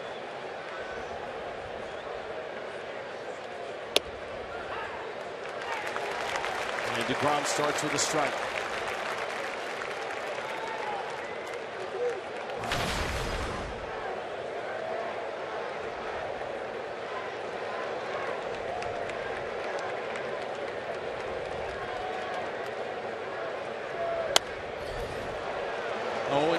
Prado late on the fastball. Well, he got a lot of great speed, too, on the bases. A gapper or a double down the line. It'll be a tie game with the speed that's out there. Outfield towards right center. They're not real deep.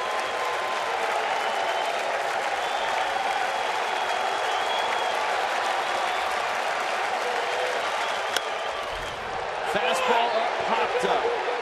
Duda makes the catch. And Jacob DeGrom pitches out of a first and second spot, and the Mets hold the 2-0 lead.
We know that the guys had a players-only closed-door meeting earlier today, so I've been keeping an eye on the dugout, and at this point, it is business as usual. And no real surprise there. Michael Morse told me, look, we're going to have a lot of meetings throughout the course of this season, so we really don't need to make a big deal about this one. So, Rich, kind of a casual feel in the dugout right now. Seems to be business as usual for these players. All right, thank you, Jessica. Matt Latos goes 5 innings. Marlins pinch hit for Latos to start the top of the 6th. Bottom of the 6th, Jose Urena.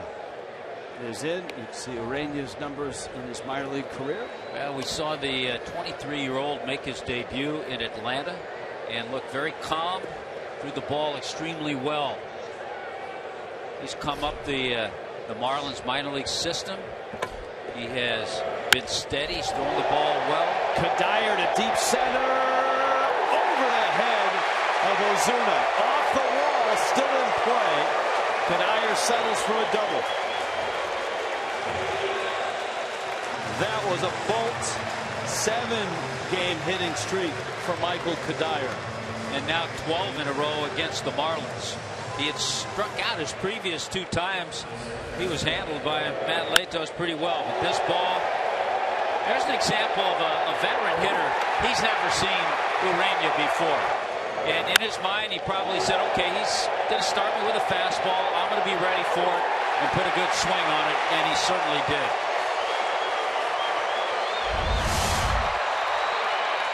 In this series, this is a situation where we've seen the Mets excel, and that is getting a runner over and getting him in. Daniel Murphy 0 for 2, just bounced out, struck out. Yeah, Ureña last year pitching for AA Jacksonville was a 13-game winner, 13-8. And he's been a starter almost his entire minor league career. His first year in the Dominican League. And in Greensboro, he made 5 relief appearances.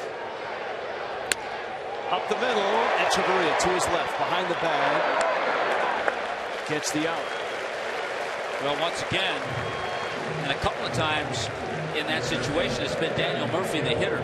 And once again, he gets the job done and gets Kadire over to third base.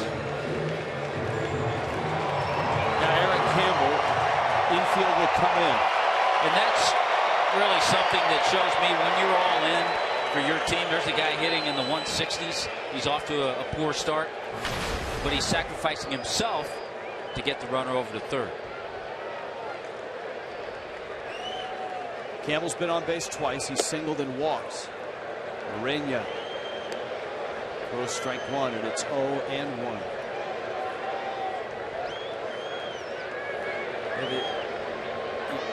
The minor league numbers you saw and we've talked about got better as Ureña got older. Line to right, base hit.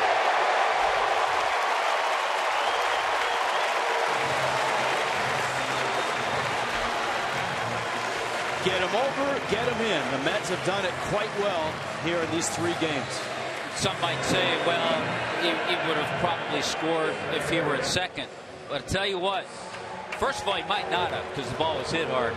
But it's such a different feeling for a hitter. When you're up there, infield comes in a little bit, it just feels better.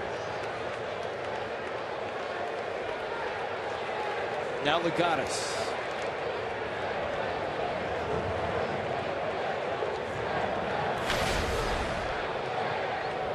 Ureña and Justin Nicolino are the 2 top pitching prospects in the Marlins organization.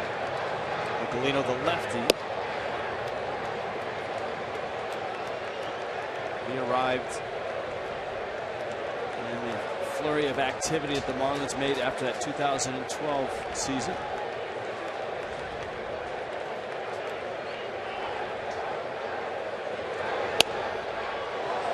Popped up. Saltalamacchia makes the catch, and there are 2 outs. I don't know that the Marlins expected 7 innings out of Matt Latos after his first 2 starts yielded just 4 innings. But a pattern is emerging, Tommy, and that's trouble. Yeah, and the trouble when you see the bullpen innings, 5th most in the major leagues, walks issued, that is not good.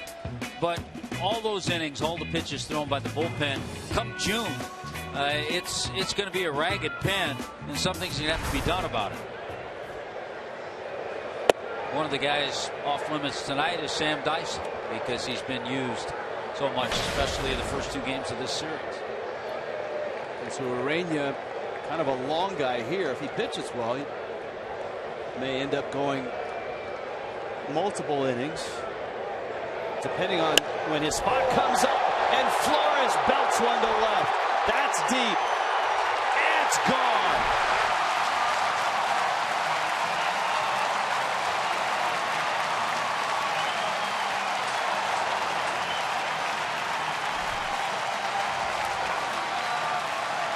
A 2-run homer in a 3-run inning. Wilmer Flores, his second homer of the series.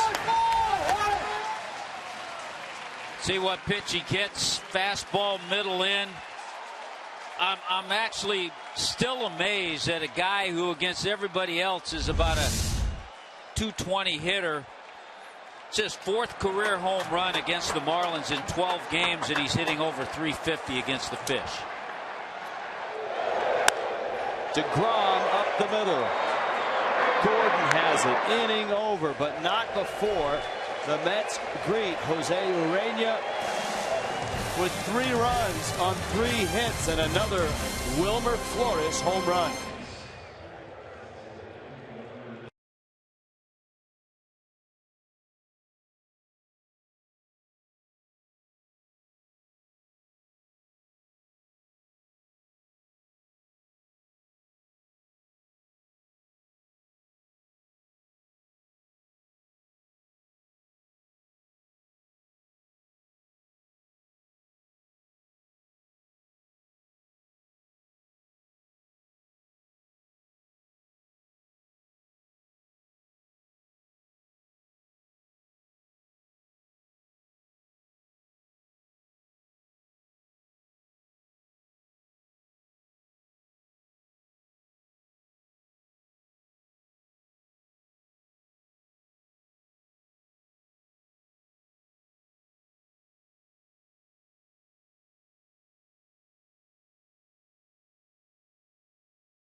Kadire, Wilmer Flores have been big bats for the Mets. Our T-Mobile game changers. How about Michael Kadire? Against the Marlins, going back to his stint with the Rockies. It's a 12-game hit streak. And look at this series. Driven in 3 with 5 hits. Tommy just documented the Wilmer Flores tale of the tape and what he's done at Miami's expense.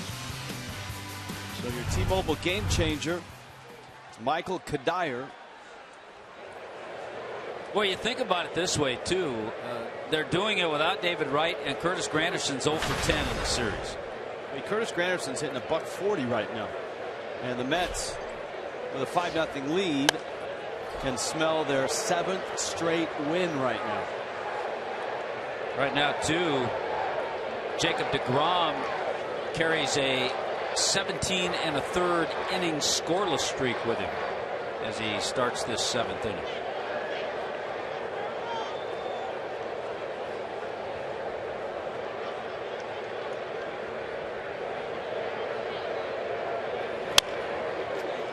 Morse to right. Granderson makes the catch.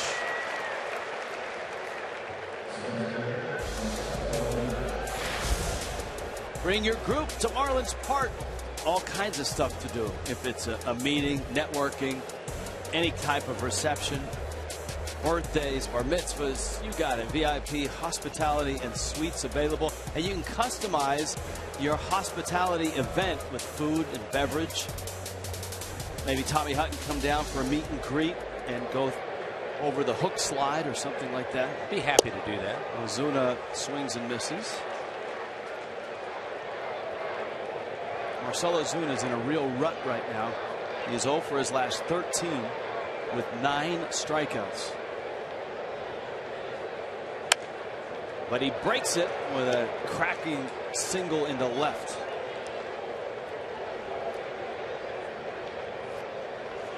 Yeah, that's a good swing. You hope that at that point that gets things started in the right direction for Marcell Ozuna. He's a better hitter than he's been. That's good.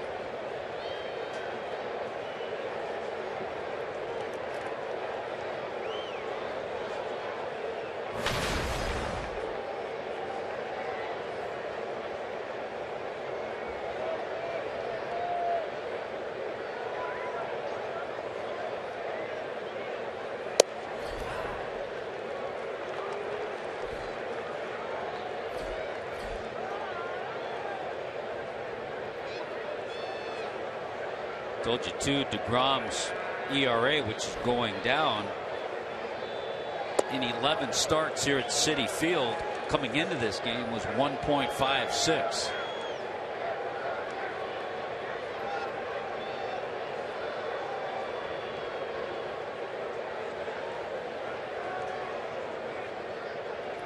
Jared Saltalamacchia at 0 for 2.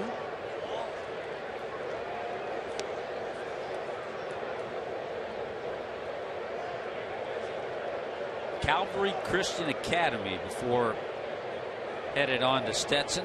It's up in Ormond Beach. The Hatters. Yeah, Stetson in DeLand, but Calvary Christian in Ormond Beach. And a pretty good pick to get a guy who settles in as your number 2 starter in the 9th round.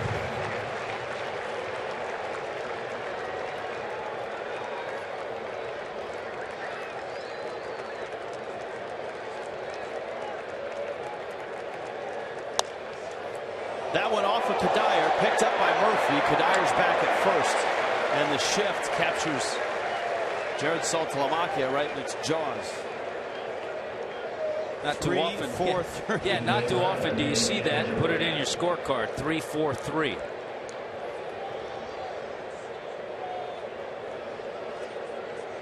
Oh, you know what?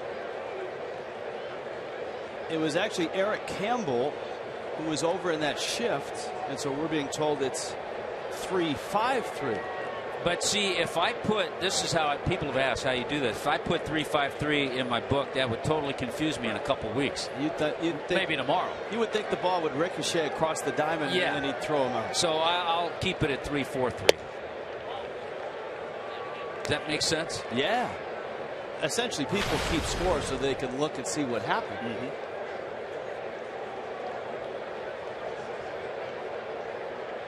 Echeverria has singled and bounced out. Ichiro is on deck.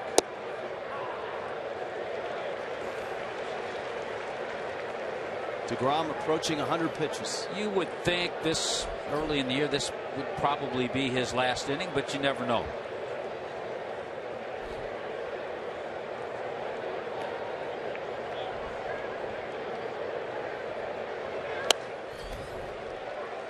Echeverria probably had the best swing of the night for the Fish. He hit a shot into right field, base hit back in the 3rd. This is the Marlins offense very much like the ticket situation here tonight. Scattered singles. Well, they're into their 15th inning without scoring a run. Remember the run the Marlins scored last night was a first inning home run by Giancarlo. 1-2. Echeverria to right. That's pretty well hit. Granderson going back at the track makes the catch. Miami strands a runner. 7th inning stretch in Flushing. 5-0 Mets.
And the Mets have responded, trying to capture their 7th straight.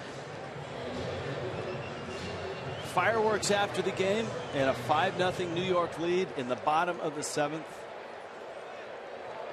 Tommy Hutton dancing to the Italian flavored 7th inning stretch. As the Mets and their fans are feeling pretty good right now. Jose Urena gets Curtis Granderson, Travis d'Arnaud, and Lucas Duda. On the ground, D. Gordon fires to first in time. Yeah, I think there are more tonight in the stands. Last night, 38,753, and that's going to be above that tonight.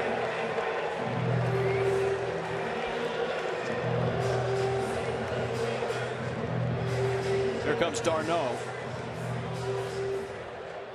Urena into his 2nd inning in relief. Matt Latos went 5. For the most part, I think the Marlins are going to be pretty happy with Matt Latos. As we talked about, tough to really judge. His first start was certainly not a good one. Just 2/3 of an inning, he got rocked. And then in and around the rain delays, 4 innings and 3 runs. So for a starter who came in 2 starts and threw just 4 2/3 innings, Miami probably stretches him out for 6 innings if his turn doesn't come up in a 2-0 game. Without question. And I think everyone was pleased with the job that David Phelps did in the ball game last night.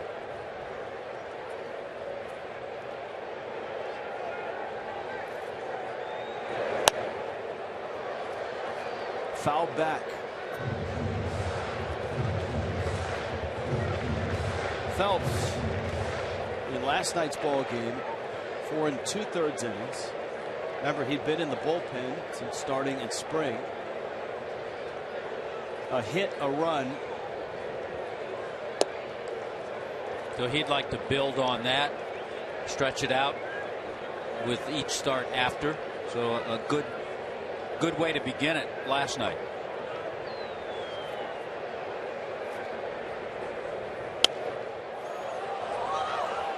Saltalamacchia, some swirling winds, makes the play. 2 outs.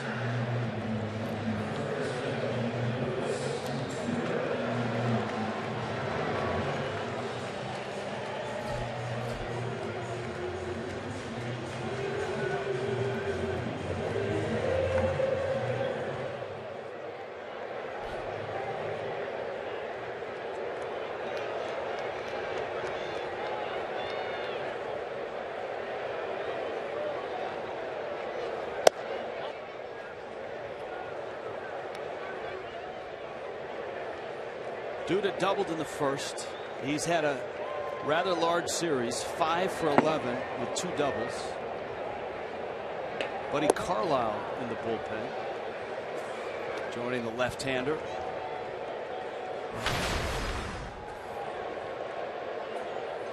The Nationals lost 5-3. Phillies beat them. Atlanta lost. So not only can the Mets stretch their win streak to 7, stretch their record to 9-3, they can put a little more distance between themselves and Atlanta. I think the note in that Nationals game, the losing pitcher Jordan Zimmerman is 1-2 with an ERA over 6. So Jordan Zimmerman not off to a good start. Bryce Harper hit a monster home run in that game, though, for the Nationals.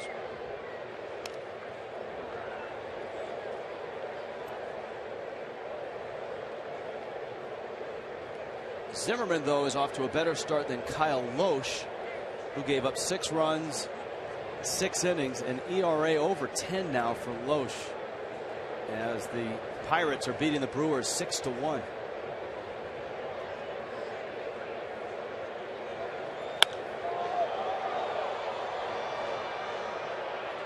Yelich makes the catch.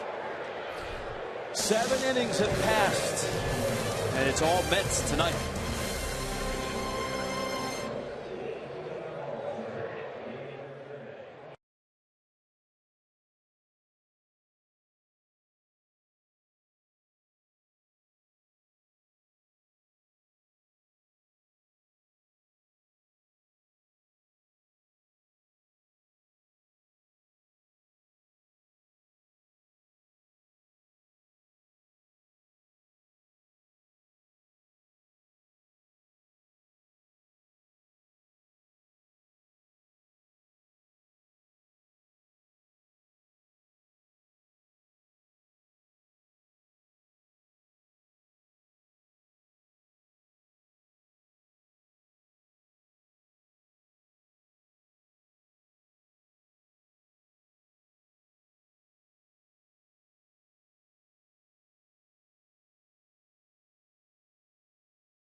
Greg bringing you high definition highlights, all Jacob deGrom. Yeah, there's been a whole lot of it. We've seen sliders for strikeouts, a lot of high fastballs for deGrom.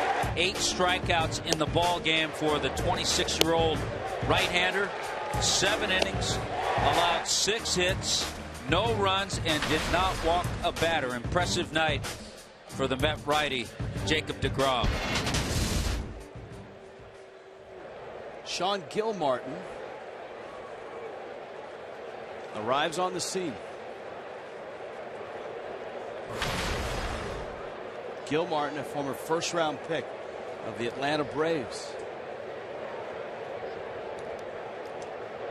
and a Florida State Seminole, coming from Southern California.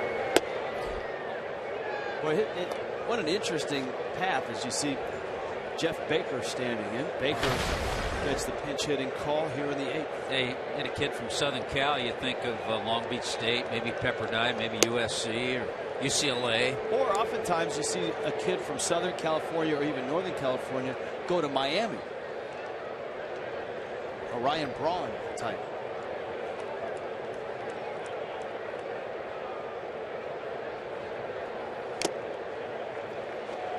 Baker fouls it. Mets took him in the Rule 5 draft this December. He was then property of the Minnesota Twins. A lot of off-speed stuff, change-ups. That last pitch to Jeff Baker. Hard to get it going when you have had very few plate appearances. And I think one of the impressive things about Baker, he's 0 for 2.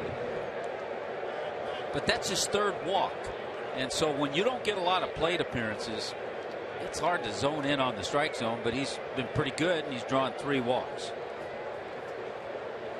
I think anybody other than Jacob deGrom looks good to the Marlin hitters right now. There, deGrom worked 7 innings, didn't walk anybody. Gilmartin walks the first batter he faces.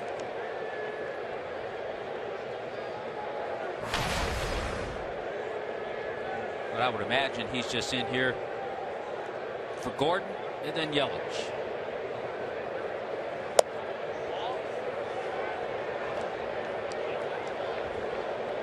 Eight strikeouts in those 7 innings for Jacob deGrom.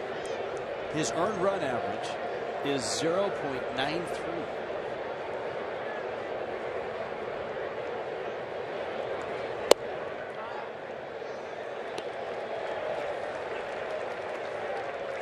And he has a scoreless streak now of a little over 18 innings.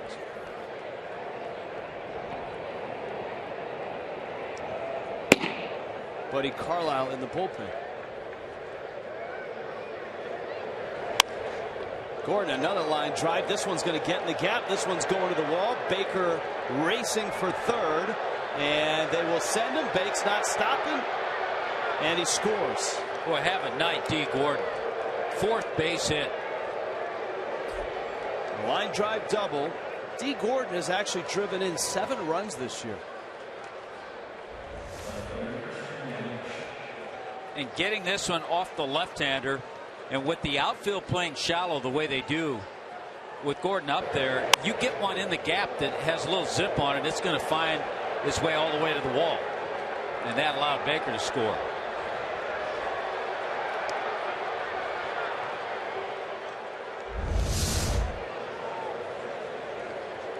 Now Christian Yelich. Yeah, Gordon's 2nd on the club in RBIs. So he's at 2nd. Miami's on the board, but down 5-1. Yelich singled in the 6th. He struck out the first 2 times he faced deGrom. Gilmartin bounces it up there. Gordon hesitates, now goes back. The ball was sitting behind Yelich. Darno couldn't see it. Nor could Gordon either. Dan Warden, the pitching coach, is on his way out. And the last thing the Mets want to do here is ruin a night like the night DeGrom had, 7 shutout innings. Well, and the other thing that I'm sure they would not want to do, they might if they have to, is use their closer, Juris Familia. He's been pretty busy lately. Picked up the save in the ball game last night and the night before.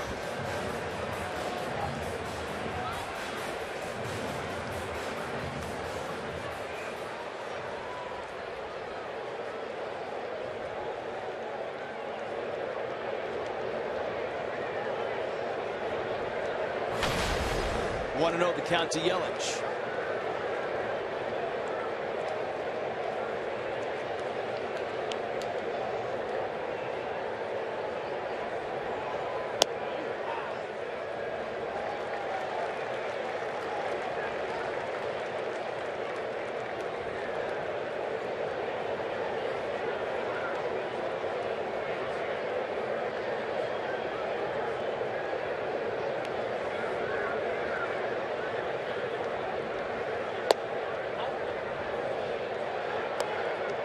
Almost 42,000. It's a sellout.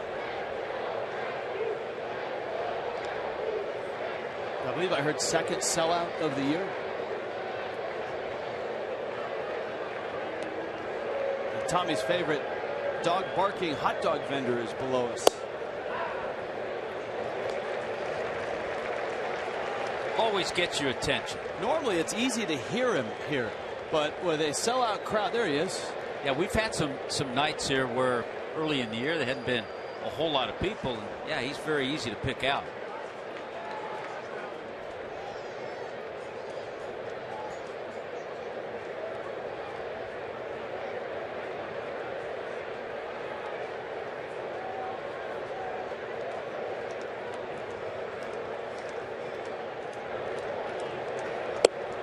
Yelich swings and misses.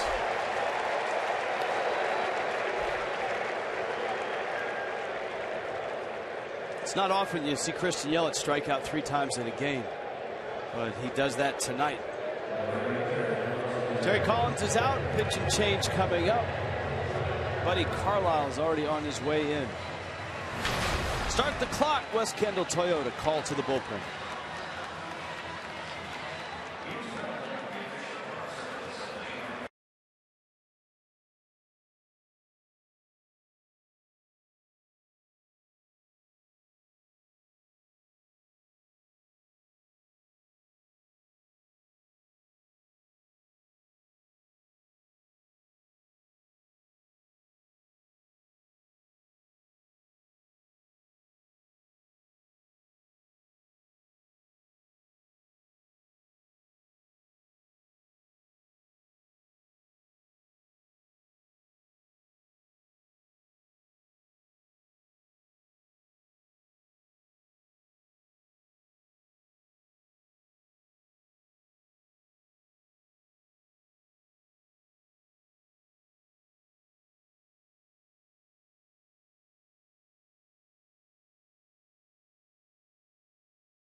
Marlins all season 2015. MLB.com at bat, #1 app for live baseball.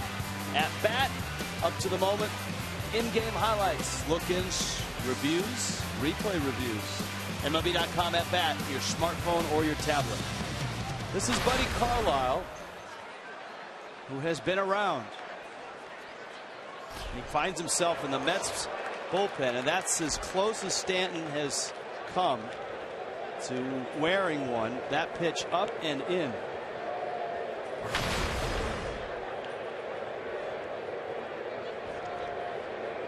And the count is 1-1.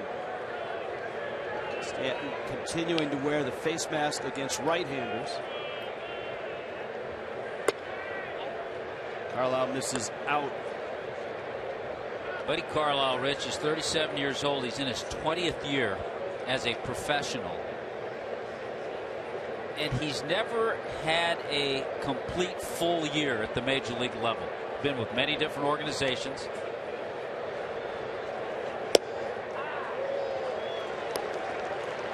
Major League Baseball players, for their pension and seniority, are measured by service time. Just looking at where he's been, how much service time do you think Buddy Carlisle has? Well, you would think 8 or 10 years, 12 years maybe. Stanton swings and misses. 4 years. All that time. Yeah. He has persevered. Since 1995, when he became a professional.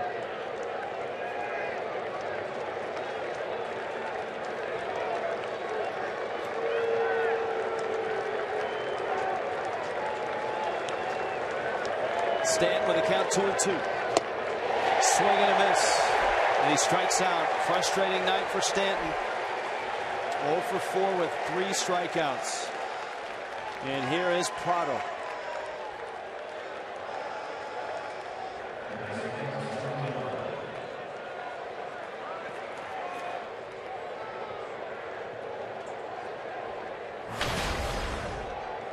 There's been a lot of frustration in that Marlins dugout, in the clubhouse.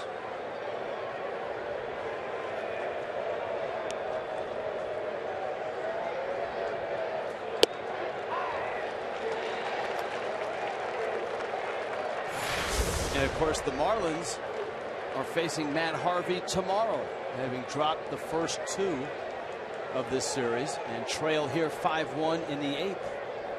Tom Kohler for Miami. Yeah, you have Christian Yelich, you pointed out, struck out 3 times. Giancarlo has struck out 3 times.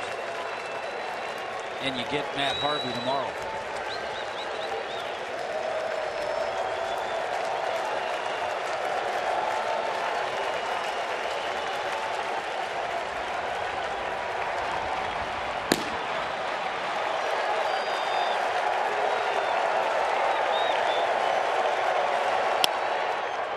On the ground, Campbell across the diamond, and Buddy Carlisle finishes the 8th. Miami's on the board, but they trail it 5-1.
South Florida Honda dealers. And by Kubota. For more information or to find a participating dealer, go to FloridaKubotaDealers.com.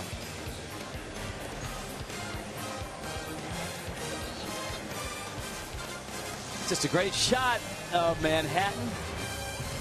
The city all lit up. Just a gorgeous day today, too. And quite comfortable tonight. These fans here, a sellout, second sellout, getting ready for a fireworks show. Brad Hand takes over for Miami. Matt Latos for 5, Jose Urena for 2. If you think about one thing, it's helped the bullpen. It's a negative because of the score, but there are guys down that bullpen that may have worked tonight depending on the score, but stays this way, they're getting a night off.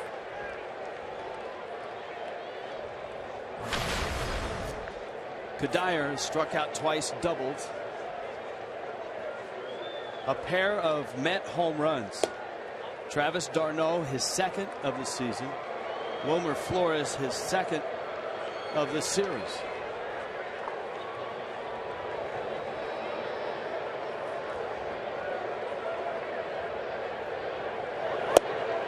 The Mets in this series so far have received 5 RBIs and a pair of homers from Wilmer Flores.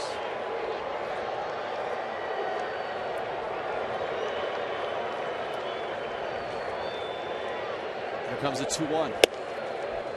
And with a high fastball.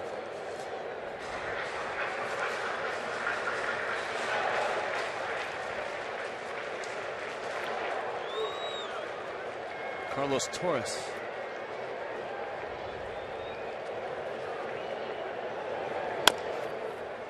Tapper.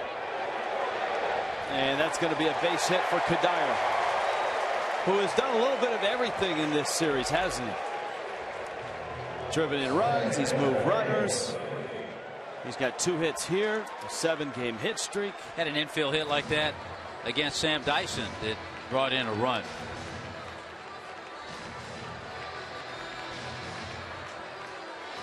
You know, it's funny, we've talked about throughout the night, the Marlins pen has worked. And the focus on the Mets starting pitching. But you look back for the Marlins, yeah, they only got 4 2/3 out of David Phelps last night. That one fouled off. But Miami only scored 1 run last night. Matt Latos threw 5 innings tonight, but the Marlins only have 1 run tonight.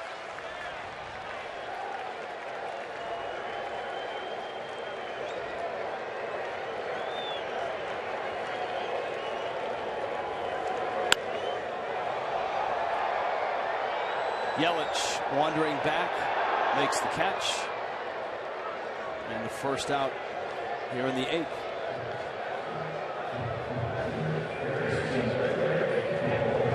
Eric Campbell now, Mets third baseman. He's got a pair of hits, scored a couple runs, knocked in 1. Oh, you talk about scoring runs, hitting home runs. Marlins have hit just 6. They're tied for last in the league, and I don't think you might not guess the team they're tied with. Each with 6 home runs. Slowly hit, Etch. Ooh, wow. D. Gordon, let's hope he's okay. That throw kind of hung Gordon up. I don't think there was anything dirty about the slide. Just Gordon, the speed of the ball as well contributed. Timing was off and the feed was not a good one. So I mean, yeah, it's a 5-1 game. It's a little thing, but it's a double play ball. Campbell hit that ball. I was getting ready to write down 6-4-3, but the timing was off. The feed was a poor one, and you're right. It really hung out D. Gordon. He's lucky that he's okay. Perry Hill will tell you when a second baseman like that is set up on the back of the bag. And that's a veteran slide, too, by Michael Kadire. He's expecting the throw to be on the back of the bag so he can use that bag as protection. But when it draws him across the bag, he really exposes him. And by the way, the other team with just 6 home runs? Not the Rockies. The Philadelphia Phillies. Wow.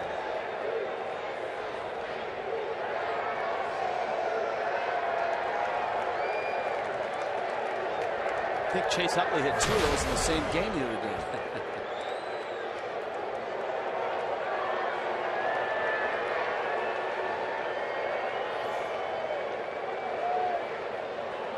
Juan Legatus.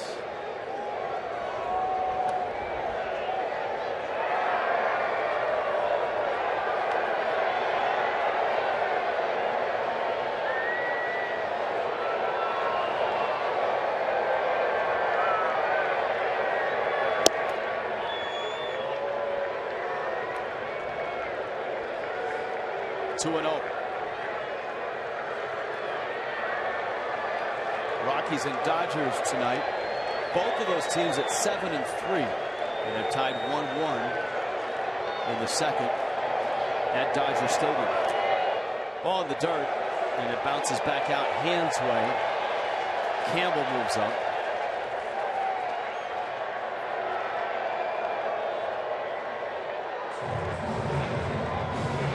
San Francisco is at 3-9. The defending world champs have a 1-0 lead over Arizona in the bottom of the second. The Giants have lost 8 straight.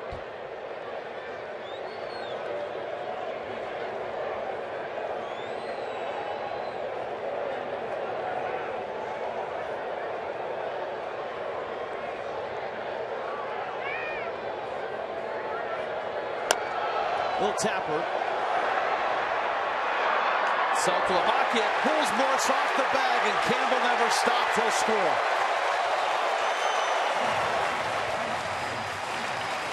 I don't need to say it. You just saw it. A lapse in Echeverria on what should have been a double play, and a lapse on a throw to first base on a ball that should have ended the inning. I don't need to say any more.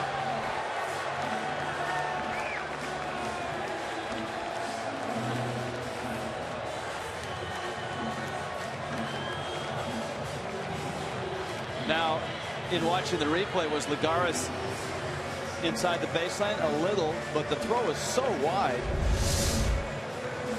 The umpires right now are coming over. I don't know that anyone is challenged. I didn't see that. The umpires can look at the video themselves. You're good, Rich, with the interpretation, and this one I'm not sure. If a guy is inside by a tick, but really had no bearing or interference on the throw, can it be called?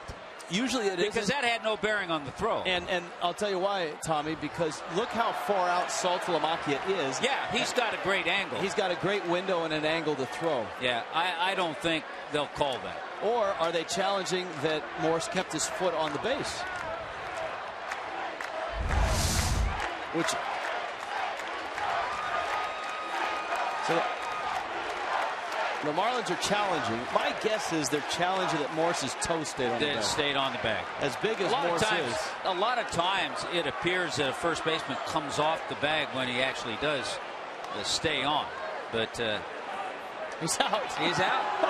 Well, the Marlins have done one thing right tonight. Actually, two things. It's the only thing they've done right tonight. They've won 2 challenges. William Morse. With a smile on his face. So, to the 9th, it's 5-1.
Mike Morris at first. Here's another look. He's such a big, tall guy. He's able to stretch. Ball and back of glove. Foot was still on there. The toe was. A lot of shorter first basemen are pulled off on this throw, but he's able to stretch. There it is. Now he can come off, which he does, but he already has the ball.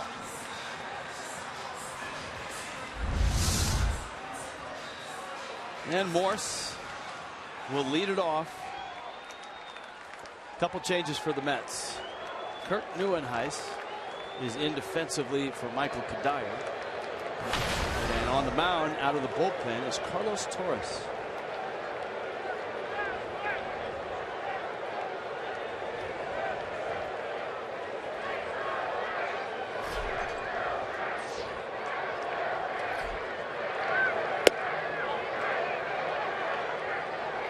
Last opportunity for Miami tonight. Morse, Ozuna, Saltalamacchia. The Marlins have won their 2 challenges. The Mets lost theirs on the very first hitter of the game. But it hasn't seemed to matter here tonight. For Jacob deGrom and the hottest team in the National League, the New York Mets. 3 outs away from their 7th straight win. The Marlins would take the 6-1 lead, though. Forget about the challenges. They're 5-1.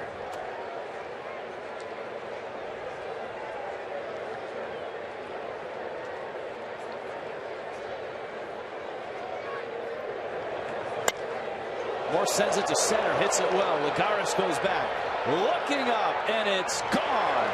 Michael Morse, just to the right of the 408. Second homer on this road trip. Second homer of the season, and Morse makes it 5-2. Hang in there, folks. Stranger things have happened. Slider out over the plate. Michael Morse with those strong arms, those long arms, likes pitches out in that area. Put it a long way.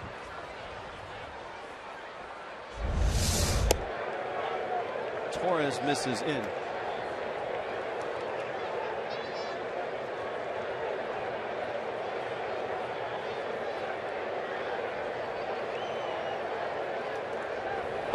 Pitches down low. And the question here, can the Marlins force the Mets to get Familia heated up, which might preclude him from being available tomorrow?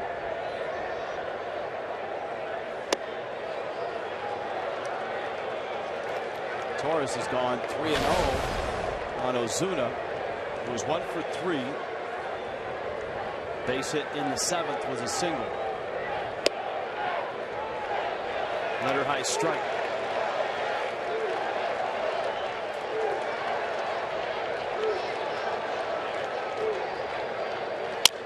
Ozuna into left field. That's a base hit. Hey, in the last 2 ABs for Marcell Ozuna, 2 hard hit balls. So a good sign. And he keeps things going. And now Ichiro is going to pinch hit. Another slider. So Morse hit a slider for his home run, and Ozuna takes care of the slider for a base hit. Dan Worthen is out to talk to Torres. I think he's out to buy some time. Mets bullpen is active now. And Ichiro pinch hitting. And Ichiro pinch hitting for Jared Saltalamacchia. It's Eric Goodell. So it's not Familia. There's a lefty up in their bullpen as well, in the Mets bullpen. He could be off limits tonight. Sometimes a manager doesn't want to tip his hand and tell everybody about that. No. But that could be the case. With the protective cap is the lefty in the Mets pen. Alex Torres. Fastball up. Or that last year when he was with the Padres. He did.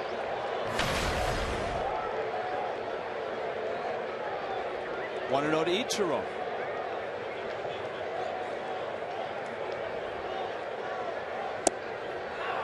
It's a strike.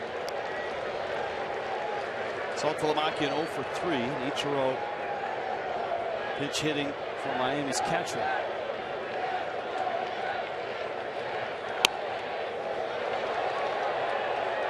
Carlos Torres is out in front 1-2.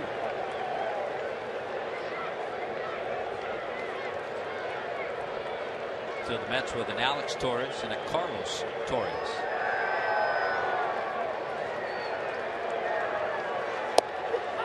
Struck him out. Ichiro goes down. And that's the first out of the ninth. Checkers presents Marlins Live. Jacob DeGrom. DeGrominators, one of the signs said. D. Gordon having a big night here. He's 4 for 4. D. Gordon's upped his average to .388 with his 4 for 4 night.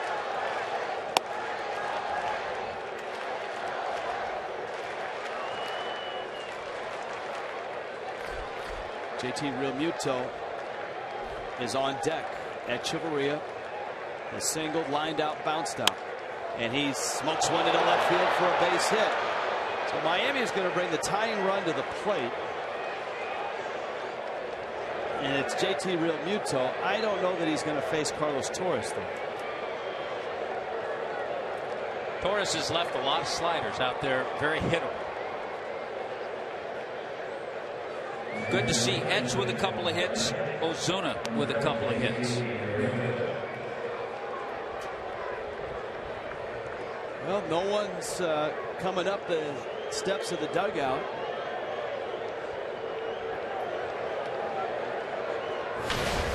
So Terry Collins. Now he's got the left-hander ready, Alex Torres, for the top of the lineup with Gordon and Yelich. Realmuto pinch hitting. Whoa, that almost hit him, and everybody moves up.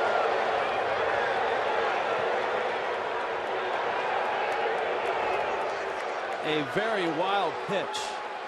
Now everyone is here still of a sellout crowd. There's a fireworks show to follow, and they're growing a little restless. They were ready to celebrate a Mets win about 10 minutes ago.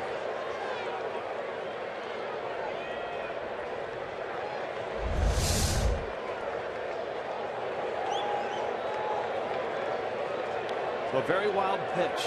Still a 3-run Met lead. And he dots the corner with a slider. That's just not fair when you throw one that badly for a wild pitch and then you just paint the corner with a slider on the second one. First one barely made fox tracks.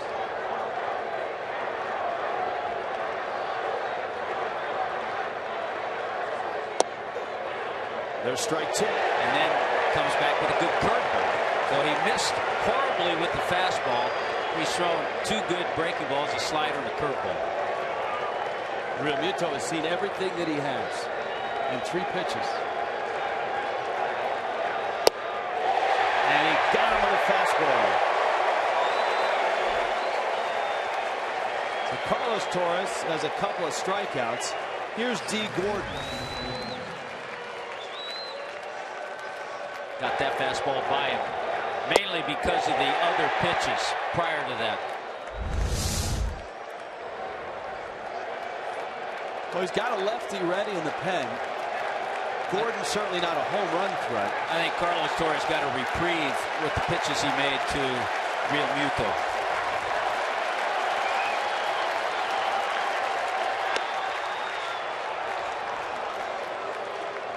One and 0. 4 for 4.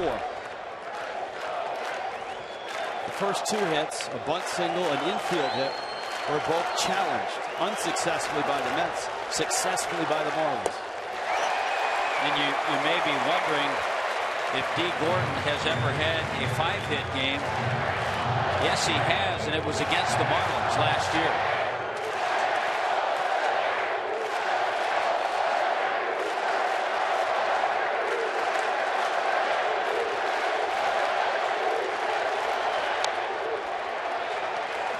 Now Miami down to the last strike.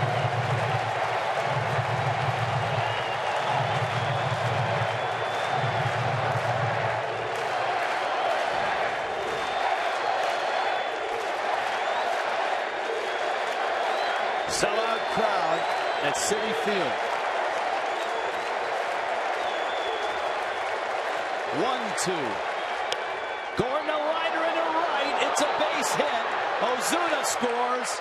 Echeverria scores. And the Marlins aren't dead yet. It's 5-4. And here comes Terry Collins now. 5 hits for D. Gordon. Just an incredible night. What an at-bat. 2 more RBIs. Wow.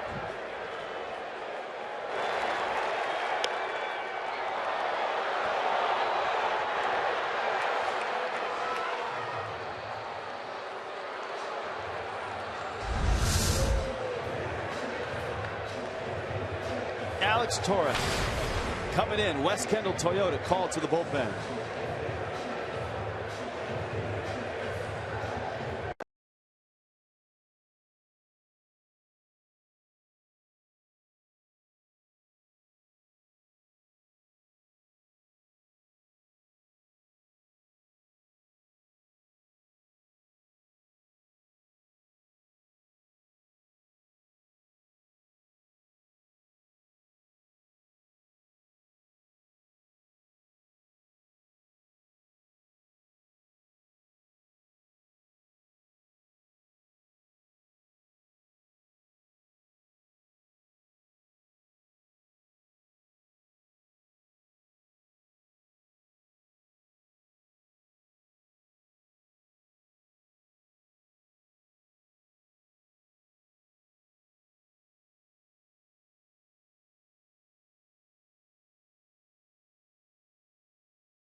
D. Gordon has seen him, and when he came in, Gordon raced, trying to get the attention of Christian Yelich. Marlins haven't seen a whole lot of this lefty, but Gordon has, and so Gordon took it upon himself to race over to the Marlins dugout and talk to Yelich. Well, we mentioned Alex Torres with the Padres, D with the Dodgers. So, yes, he did see him last year. Also in on that conversation was Giancarlo Stanton. The fact that he's seen him as well could lend itself to a stolen base. Marlins down a run, 2 outs in the 9th. Torres wearing the safety cap that has been designed for pitchers.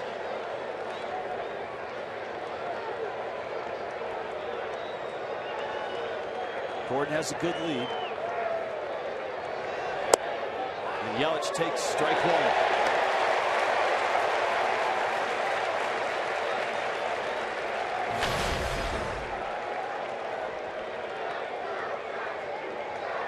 Games with San Diego. That cap, Rich, looks different than the one he had last year. That looks like a padding wrapped around a regular hat.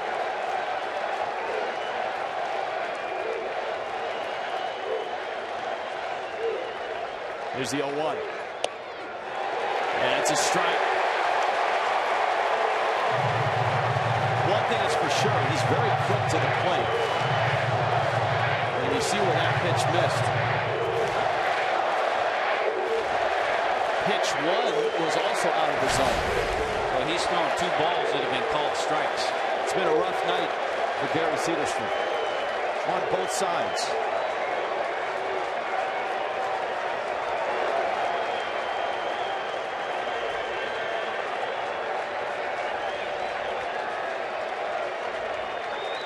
The Ichiro strikeout, strike 3, was also out of the strike zone, according to Foxtrack.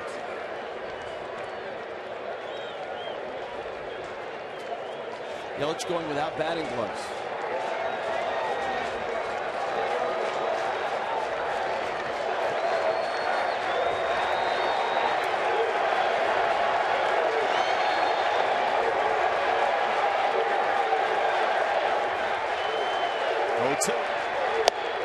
Swing and a miss. He struck him out, and the game is over. And the Mets win it. Christian Yelich strikes out for the 4th time tonight. The Marlins rally, but come up a run short.